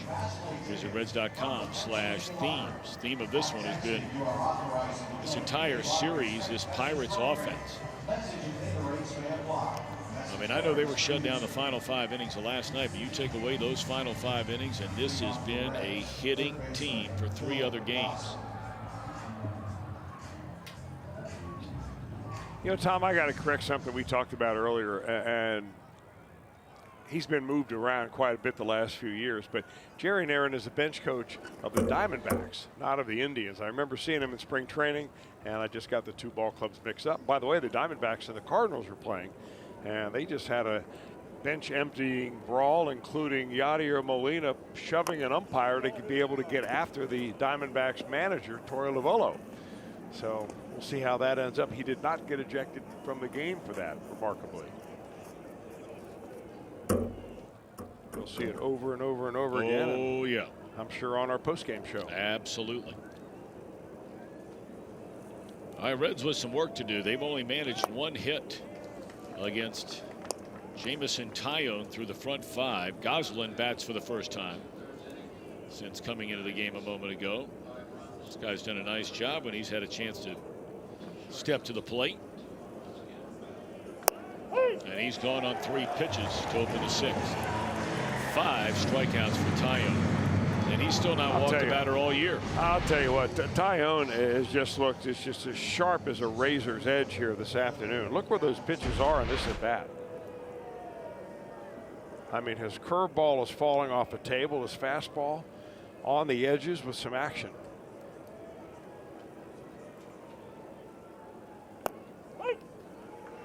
Well, we understand there's some action in Philadelphia going on. We're going to be checking in with Jeff Piccoro back in Cincinnati here in a minute.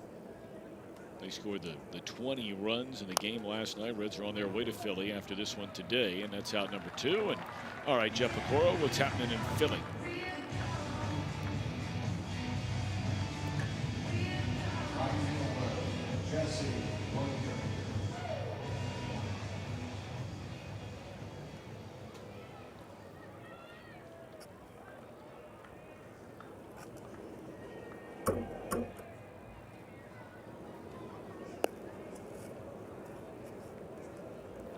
All right, Pick, thank you very much. Look forward to catching up with you on Reds Live, the post game coming up after this one, as it does each and every game right here on Fox Sports Ohio.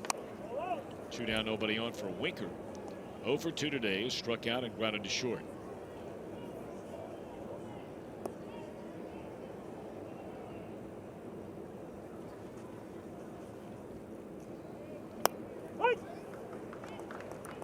You know, so many times you watch baseball games and, you know, frequently we talk about the big things that happen, and sometimes we talk about the little things that happen.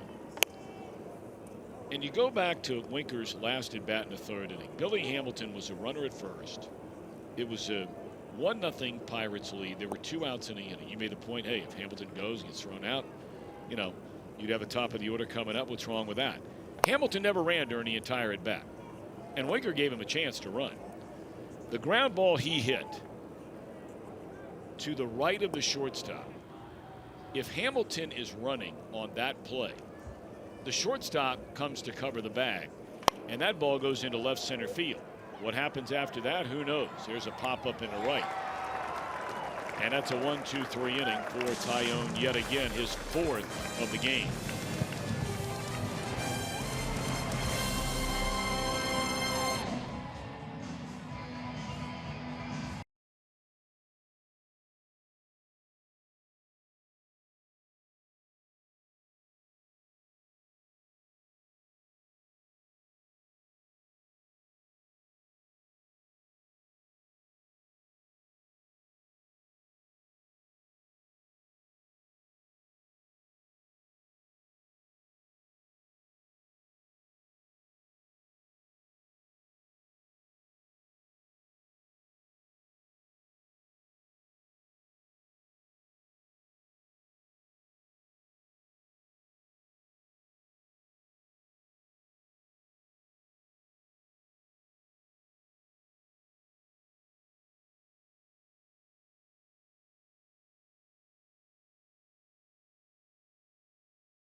And the accounts and descriptions of this game may not be disseminated without the express written consent of the Cincinnati Reds.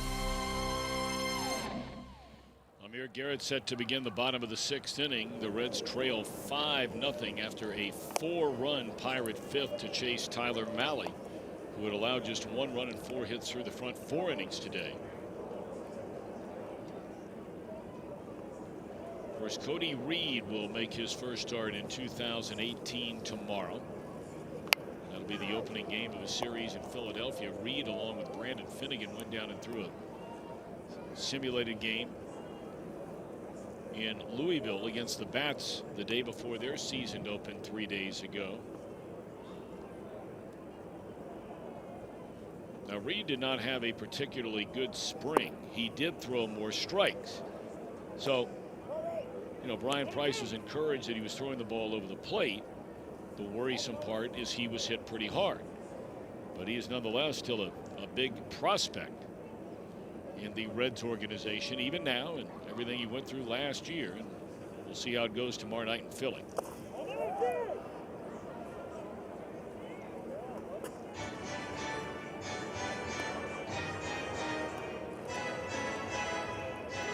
It's interesting to know that he will be up against a one-time highly thought-of prospect in the Reds organization, and that's right-hander Ben Lively tomorrow night.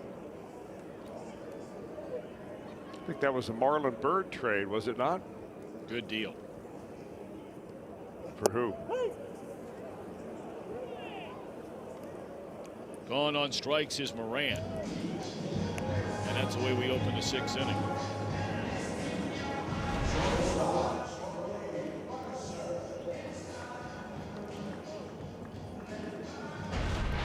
You know, with the innings beginning to give Amir Garrett a chance to iron out some of the flaws in his delivery. I mean, he really hasn't pitched a lot in his life to groove a certain delivery. I mean, he's probably grooved a lot more moves on the basketball court than he was on the pitching mound. And it just takes innings and it takes repetition. And I think the more he gets a chance to pitch, the better this young man is going to be. Ball in the air to left center field, and Hamilton able to track it. Had a funny sound coming off the bat from Jordy Mercer. Boy, does he cover some ground, though. I mean, in a big outfield like this, you need somebody in center field to be able to cover ground. And there are a lot of outfielders with the same configuration whose center fielder just doesn't get to that ball at all, even though it was mishit off the end of the bat.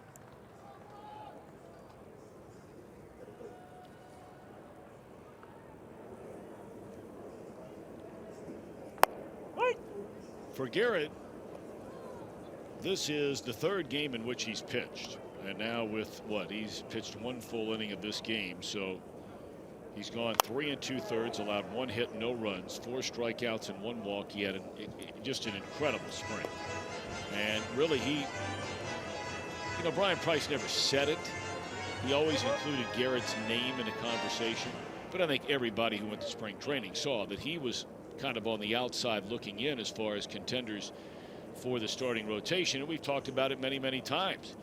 You ask yourself at the end of the day, and of course a lot of this comes down to maybe how they look at Reed inside the organization, not what you and I see sitting out here and your expertise on pitching, whatever the case may be. Because if you just base on what you saw in stretches from Garrett, especially the start of last year, as opposed to Reed, what you saw in spring training this year from Garrett as opposed to Reed, one might ask the question, why not Garrett starting in Philadelphia tomorrow night?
Streaming on Fox Sports Go. All right, the big story today around baseball, Chris mentioned, you can see it over and over. Take a look at this in St. Louis today. Borderline call, A.J. Pollock run up. Some chirping from the Arizona dugout. Their manager comes out, and you know, you could read Yadier Molina's lips a little bit later on. He said that the Arizona manager called him a name, and this is what it led to when Molina, and Chris mentioned, you just saw him shove the umpire trying to get to Roy Lavello. It's Mike Matheny getting a hold of Molina. I don't really care if tempers are flaring or not. I mean, when you push an umpire like that, that is a direct violation of the rule book. And when I've seen the ejections already this year for batters flipping bats and dropping helmets after being struck out on strikes, I don't get that at all. Well, Molina has always played with an incredible edge. I mean, he's a great player. There's no doubt about that. Has been for a long, long time. But, you know, even some of his comments the last year or two makes you wonder. They signed him to an extended contract. He's been a great leader there for a long time. I mean, look, and he's been a heck of a player. And you'd love to have him on your team.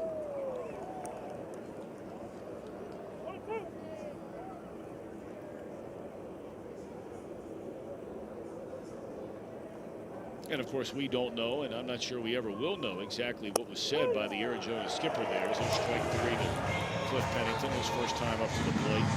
What a game for Jamison Taillon. I mean, on top of a game that he pitched a whale-up one last time out.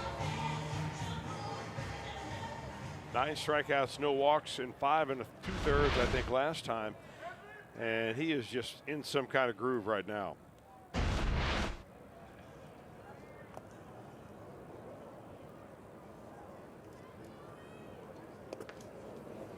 So you add up the 2 starts, you combine them. 6 1/3, 5 1/3. So 11 2/3 innings. And Taillon has struck out 15 batters, has not walked a single batter. He did hit Eugenio Suarez with a pitch, forcing Suarez to lead the game, and we're still waiting.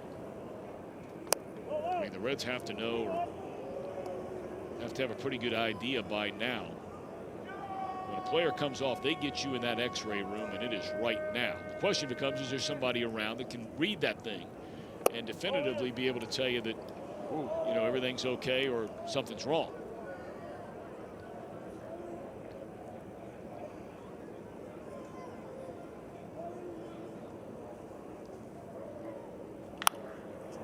This will be the second out here in the Reds' 7th inning. 0-for-3 game for Votto. The only Red with a hit in this game is the Reds starting pitcher, Tyler Mahle. A 1-out single, a ground ball through the middle into center field back into 3rd inning.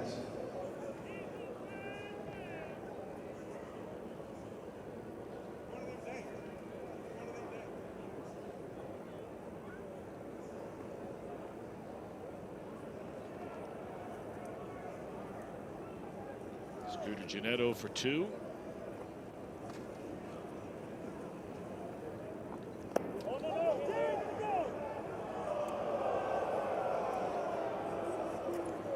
Gennett had a base hit his first at bat in this series. That was a single and scored a run here on Thursday night. He is hitless in his last 15 trips to the plate. You know, Gennett does something I haven't seen too many players do, which is when he does check his swing, he basically falls down. And I don't know whether it takes the attention away from his bat head to the umpire or what. That's a unique way of keeping the bat back. Of course, mainly on that big breaking ball that Taillon has thrown today. That is a yellow hammer. Fastball still pretty good too here in the 7th. That one at 95, his 77th pitch, number 78 coming up.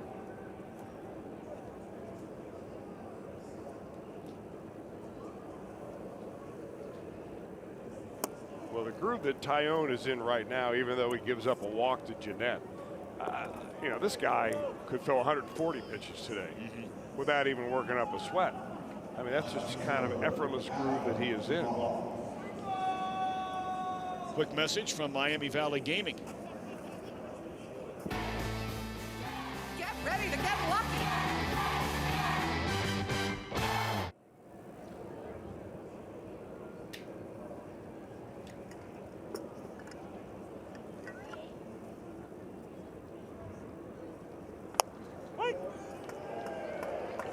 It's a first walk given up in 2 starts to begin this 2018 season by Jamison Taillon.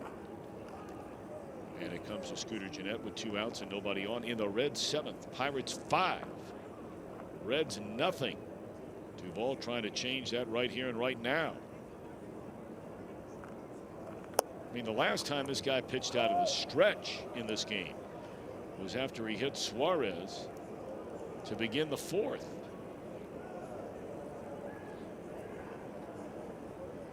In fact, he has only pitched out of the stretch to a grand total of 4 batters in this entire game.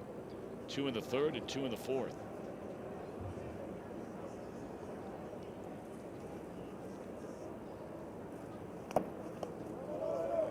Hey, want to send out some birthday wishes here today, Tom, to a very good friend of ours. We see him around the ballpark. We used to see him behind home plate. Randy Marsh celebrating a birthday today. Wow. Still involved in MLB umpiring. One of the supervisors, and we will see him back at Great American Ballpark on Thursday. Always love seeing Randy Marsh. Good man. Jam shot roller to short, and the inning is over. So we're off to the bottom of the 7th. All Pittsburgh so far.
$15 or as low as $12. Visit Reds.com for tickets. All right, this day in MLB history brought to you by Geico. April 8th, 1975, in his first at-bat as a player-manager and the first African-American manager in Major League Baseball history, Frank Robinson hit a home run, and the Indians went on to win 5-3. The former Red great. And up the feet, Robinson said, of all the pennants, World Series awards, and All-Star games I've been in, this is the greatest thrill.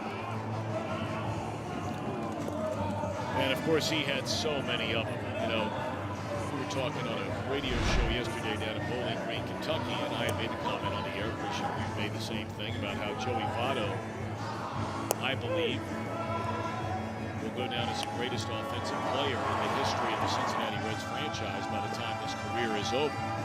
You know, all-around offensive player. Some guys did maybe this better or that better, but the total package.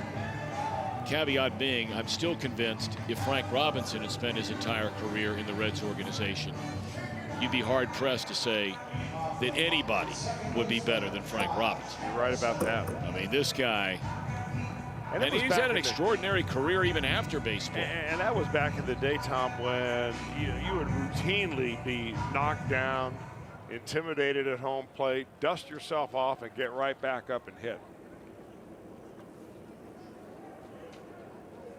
April 8th. You know, not only did that happen for Frank Robinson on April 8th, but in 1963 on April 8th, it was the first ever major league at bat for one Peter Edward Rose. Wow, how about that? And what happened, of course, he worked the walk and then sprinted down the line. Yep. Came off the Pittsburgh Pirates.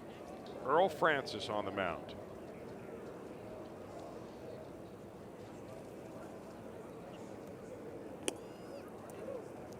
Frank Robinson had nearly 3,000 hits in his major league career.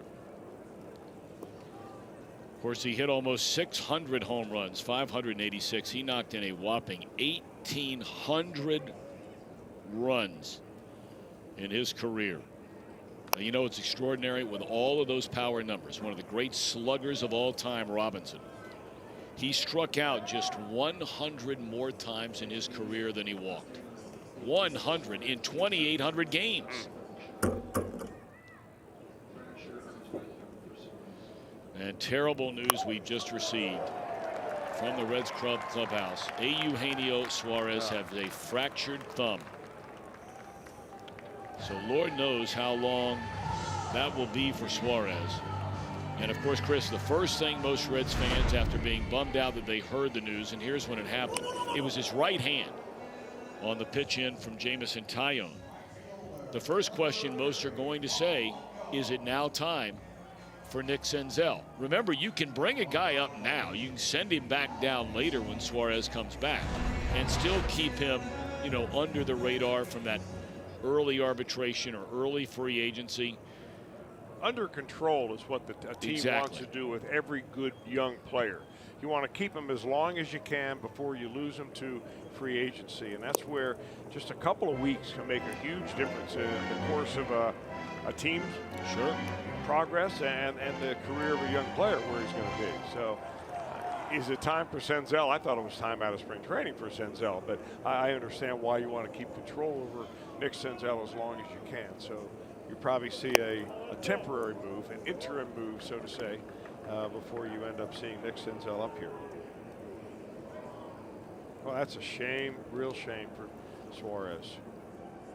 Coming off one of the great games of his very, very good young major league career here last night. Had a game-tying two-run single in the 6th inning. Broke that tie with a 3-run home run in the 8th inning. Just signed a 7-year contract to stay as a Cincinnati Red. And here we are on April the 8th. Just a little more than a week and a half into this 2018 campaign, and Suarez will miss a chunk of it with a fractured right thumb. What a shame.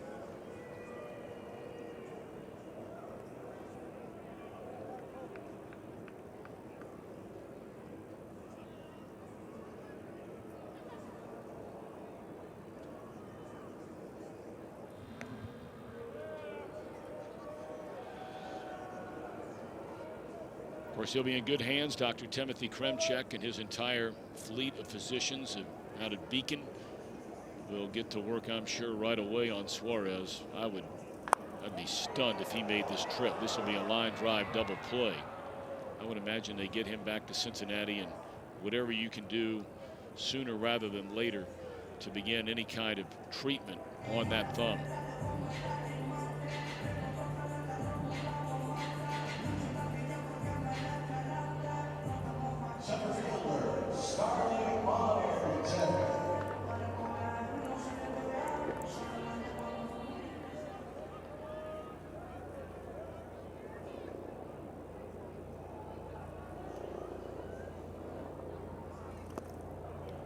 Here's Marte. He's lined to right, lined to short, and nearly homered the deepest part of the ballpark in left center. A 2-base hit and scored a run on the home run by Dickerson. Difference in this game, and you can say, well, 1 run's a difference, but it was a 1-0 game until the 5th.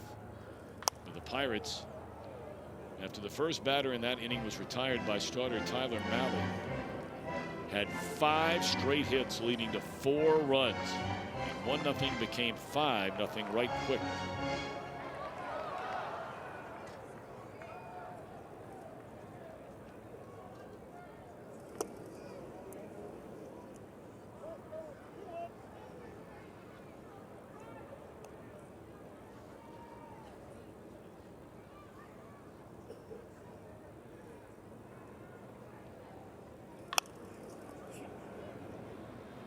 Goslin across the diamond, and that's all. Boy, Garrett at it again here. 2 1/3 scoreless. Reds will bat in the 8th, down 5.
All righty, fellas, thank you very much. Top of the 8th inning, Reds leading 5-0, and there certainly has to be a dispirited feeling in that Reds first base side dugout, because like the rest of you and us up here, the players are well aware of the diagnosis we learned just a few minutes ago on Eugenio Suarez. If you're just joining us, a fractured thumb for the Reds standout third baseman.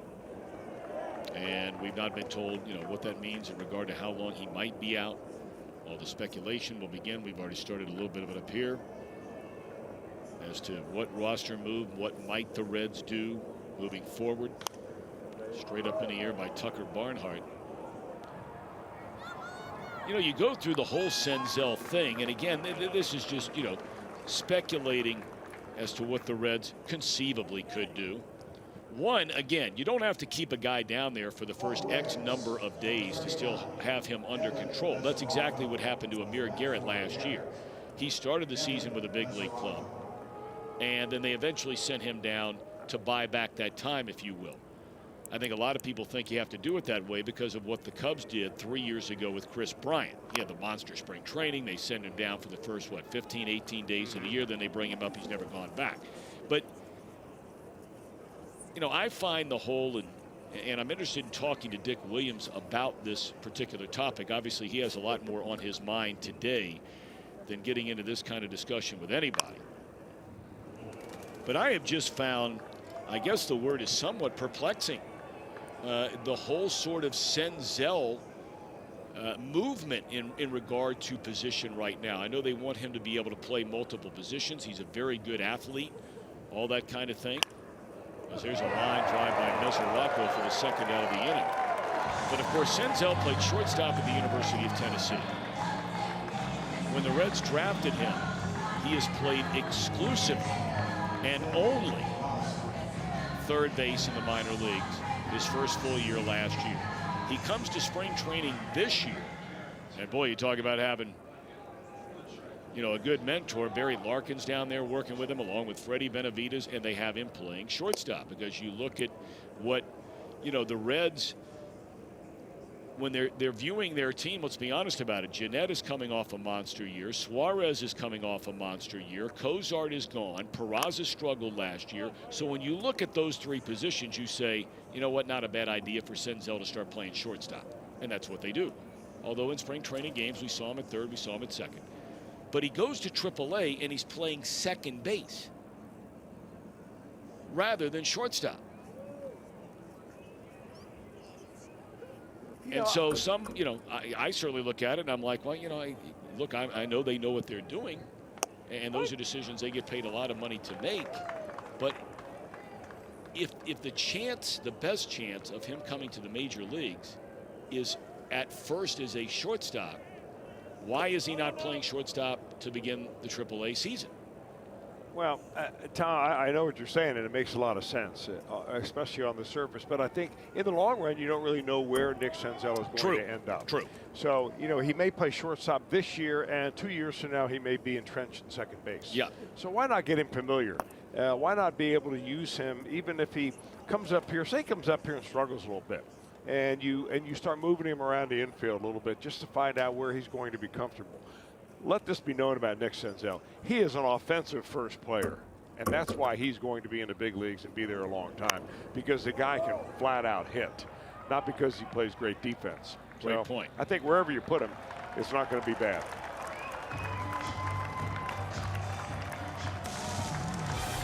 Reds are through in the eighth. 5-0 Pittsburgh in front.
Pirate right-hander Jameson Taillon. He knocked in the game's first run with a single. But on the mound, more importantly, 8 innings of one-hit shutout baseball. 6 strikeouts. He's only walked 1 batter in his first 2 starts. And for the Pirates, they broke it open against Tyler Malley, hitting a pair of home runs, scoring 4 times in the 5th inning to take a 1-0 game, good game, into a 5-0 game.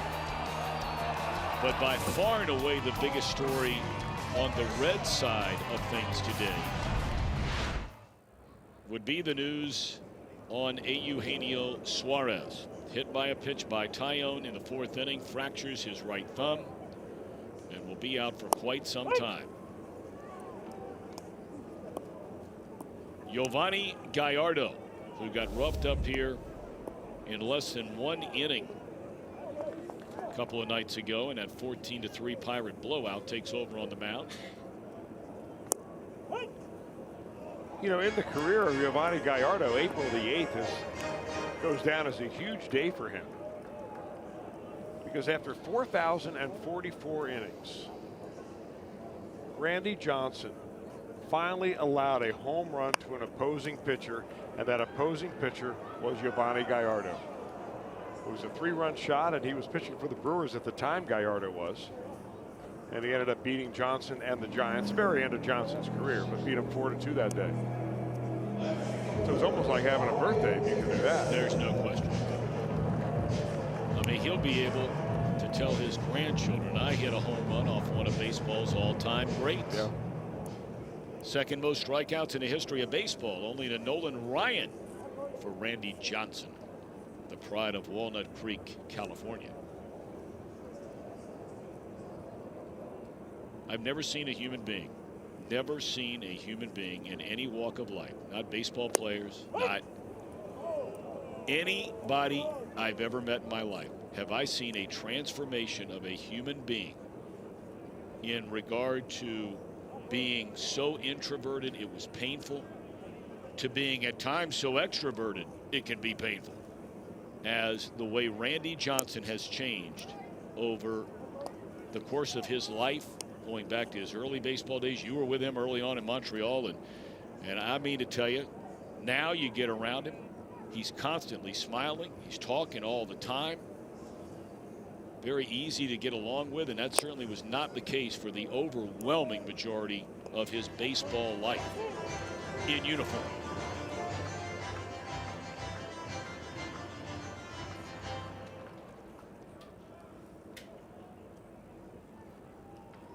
He was especially mean to hitters. Oh, yeah. And you could ramp that up about 8 notches to left-handed hitters. Still one of the great scenes in the history of Major League Baseball's All-Star game. John Kruk and Randy Johnson threw one over his head and turned around and went to the other side of the box. Like a scene out of a movie. That's right.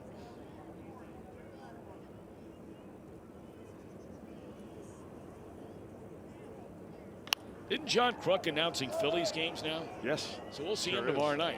We will. You want to ask him about that? Well, we will ask him about it. See if he still has nightmares? Oh, I have no doubt he does, and he'll tell the story in grandiose fashion, no doubt. West Virginia guy, fun guy.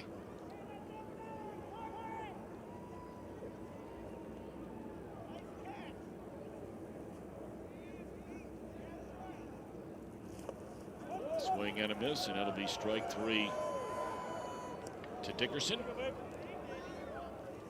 And Gallardo retires the first 2 here in the 8th inning. Reds will have one more crack at it. We invite you to join us tomorrow night from Philadelphia, and you can get ready for the ball game 30 minutes before the start of every game on Fox Sports Ohio. We call it Reds Live, presented by Ray St. Clair Roofing. In the matchup tomorrow night, we talked about one-time Reds farmhand Ben Lively. Cody Reed, his first start of the year. Bailey v. Nola in game 2. Pavetta and Luis Castillo will try and right the ship in the series finale. That'll be all-night games. 6:30 Reds Live, Monday, Tuesday, Wednesday night.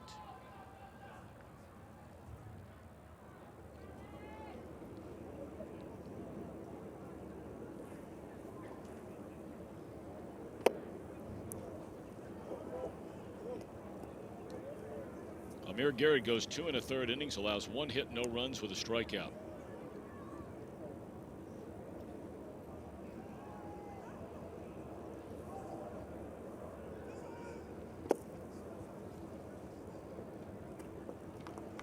Well, I don't see anybody warming up in that Pirate bullpen, and I assume they're going to let young Jameson Taillon take the ball and try and go the distance in this one here today.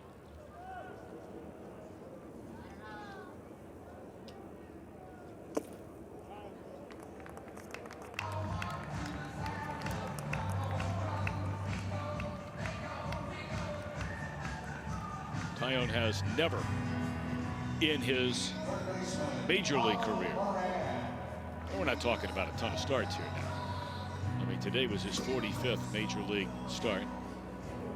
He's never had a complete game. He had 2 complete games in his minor league career, and both of those came all the way down in Bradenton in 2012. So it's been a long time since Tyone has been able to finish a game in which he started.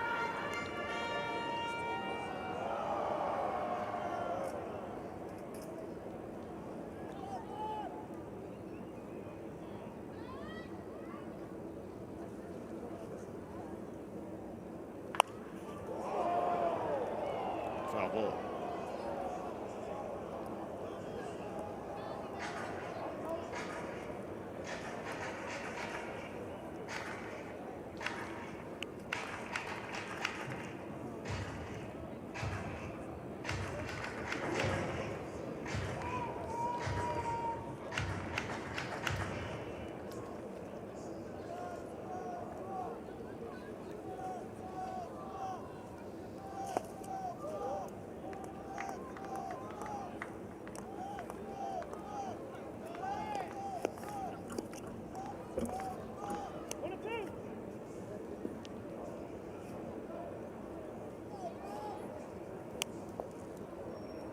You can tell Tyone's not going anywhere.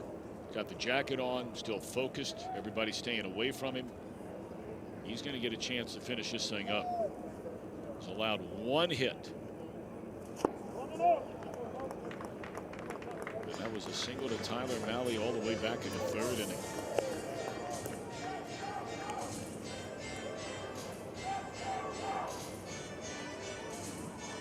Well, your first reaction is something like Suarez, and after the initial shock and disappointment by the news of that fractured thumb, and we're talking about Senzel a little bit. You know, one guy that came to mind who nearly made this team out of spring training, another former #1 pick, if I'm not mistaken, is Alex Blandino. Yeah, I think he was a supplemental pick, which technically makes him a first-round pick. He had a very good spring, Blandino did. He did. It took him a while to come around. I mean, when he first signed, you always think that you're a #1 draft pick, especially coming out of a college program like Stanford. Did you say Sanford? That was the Cardinal, Stanford. And In California. Yeah, California one. And it just took him a while to get kind of on track, but he's had a very good season last year and really looked great in spring training.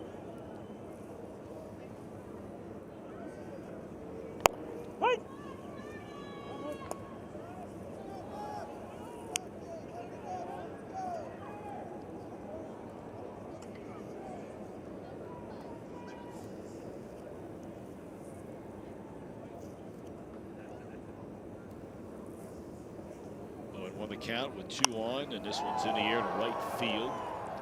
Winker is there, and that's all for the Buccos in the 8th. All right, Tyone trying to do something he has not done since 2012, and that's pitch a complete game. Never done it in the big leagues.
This has been this right-hander, Jameson Taillon. Look at that line. Already, this is the longest outing of his major league career. And now he's 3 outs away from a complete game. This is a young man, and Chris documented early all the things he's been through, including missing 2 full years. In Bradenton in 2012, he had 2 complete games in 23 starts at Bradenton before they moved him up to Altoona. Those could have been 7-inning games. Could have been. Down there. But you know what? It is very difficult now to throw complete games, because managers, first of all, don't want it. They never want to put themselves in a situation where they're going to jeopardize a player's arm, which I think is way overreaction to the falsehood of pitch counts. But he comes in with 94 pitches, so in order for you even to get into the 9th inning, you've got to be ultra efficient and very, very good, all both on the same day. Hard to do. And you throw in the last part of the equation. Your team has to have a big enough lead to allow you to stay in the game and not pinch hit for you. More than 3 runs, or else you're automatically going to see your closer. No doubt. Or the agent will be on the phone.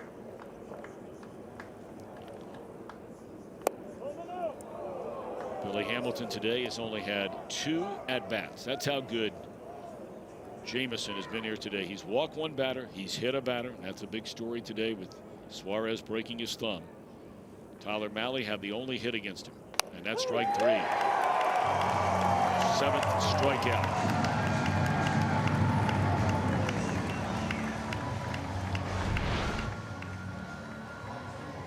He's been there all day. Boy, look at on the edge. That's where you want your pitcher to be. Cervelli, all he had to do today is just flip his glove up there. Next thing he knows, the ball's right in it.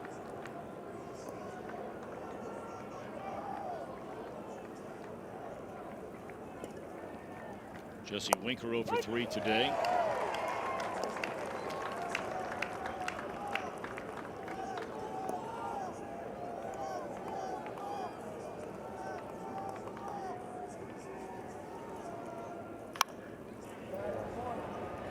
Harrison, a nice play up through the middle. And the Reds are down to their final out.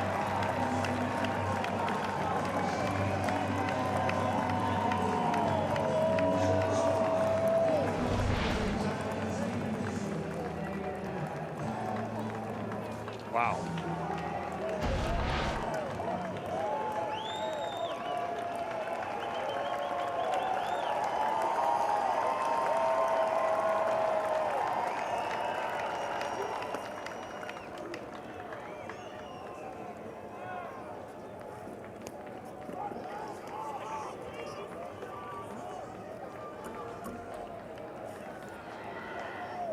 You know, I looked around and was digging up, Chris, something you mentioned in the comment. I know one of those 2 complete games in Bradenton was a 6-inning complete game. Okay. I can't find about the other one. So it's probably not going out on a limb to say this is the first time ever that Jameson Taillon has a chance to throw a 9-inning complete game in his professional career. 3-0 on Pennington, and it's in there a strike.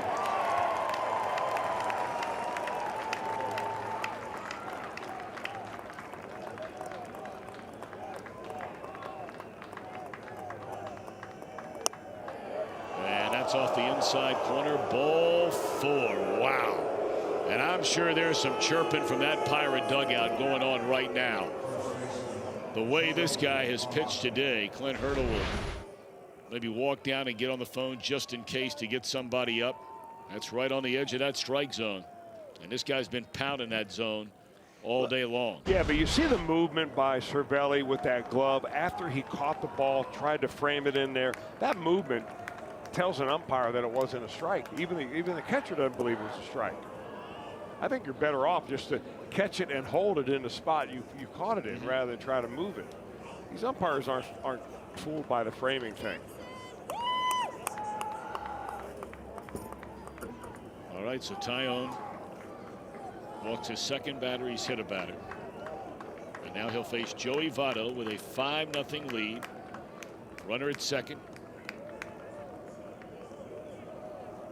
And the 1-0 pitch coming to Joey Votto. 96-mile-per-hour fastball to even the count. And lightly throwing down in that bullpen is the closer Rivero.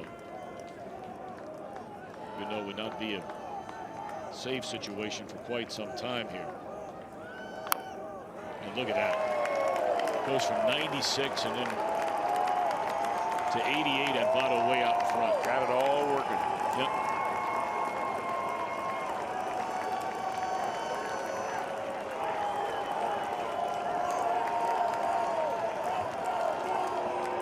Votto broke his bat or splittered the bat, and he's going to go get another one.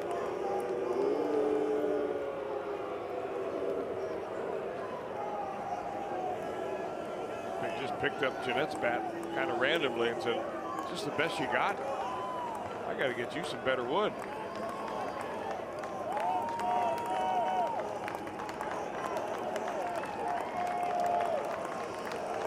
One and two the count on Joey Votto.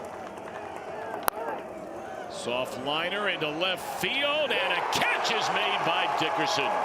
Boy, what a nice play that is to keep the shutout intact. And for the first time since 2012, Jameson Taillon throws a complete game in professional baseball.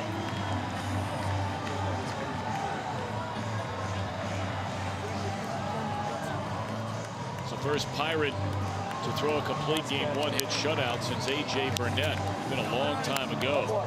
What an outing by Taillon.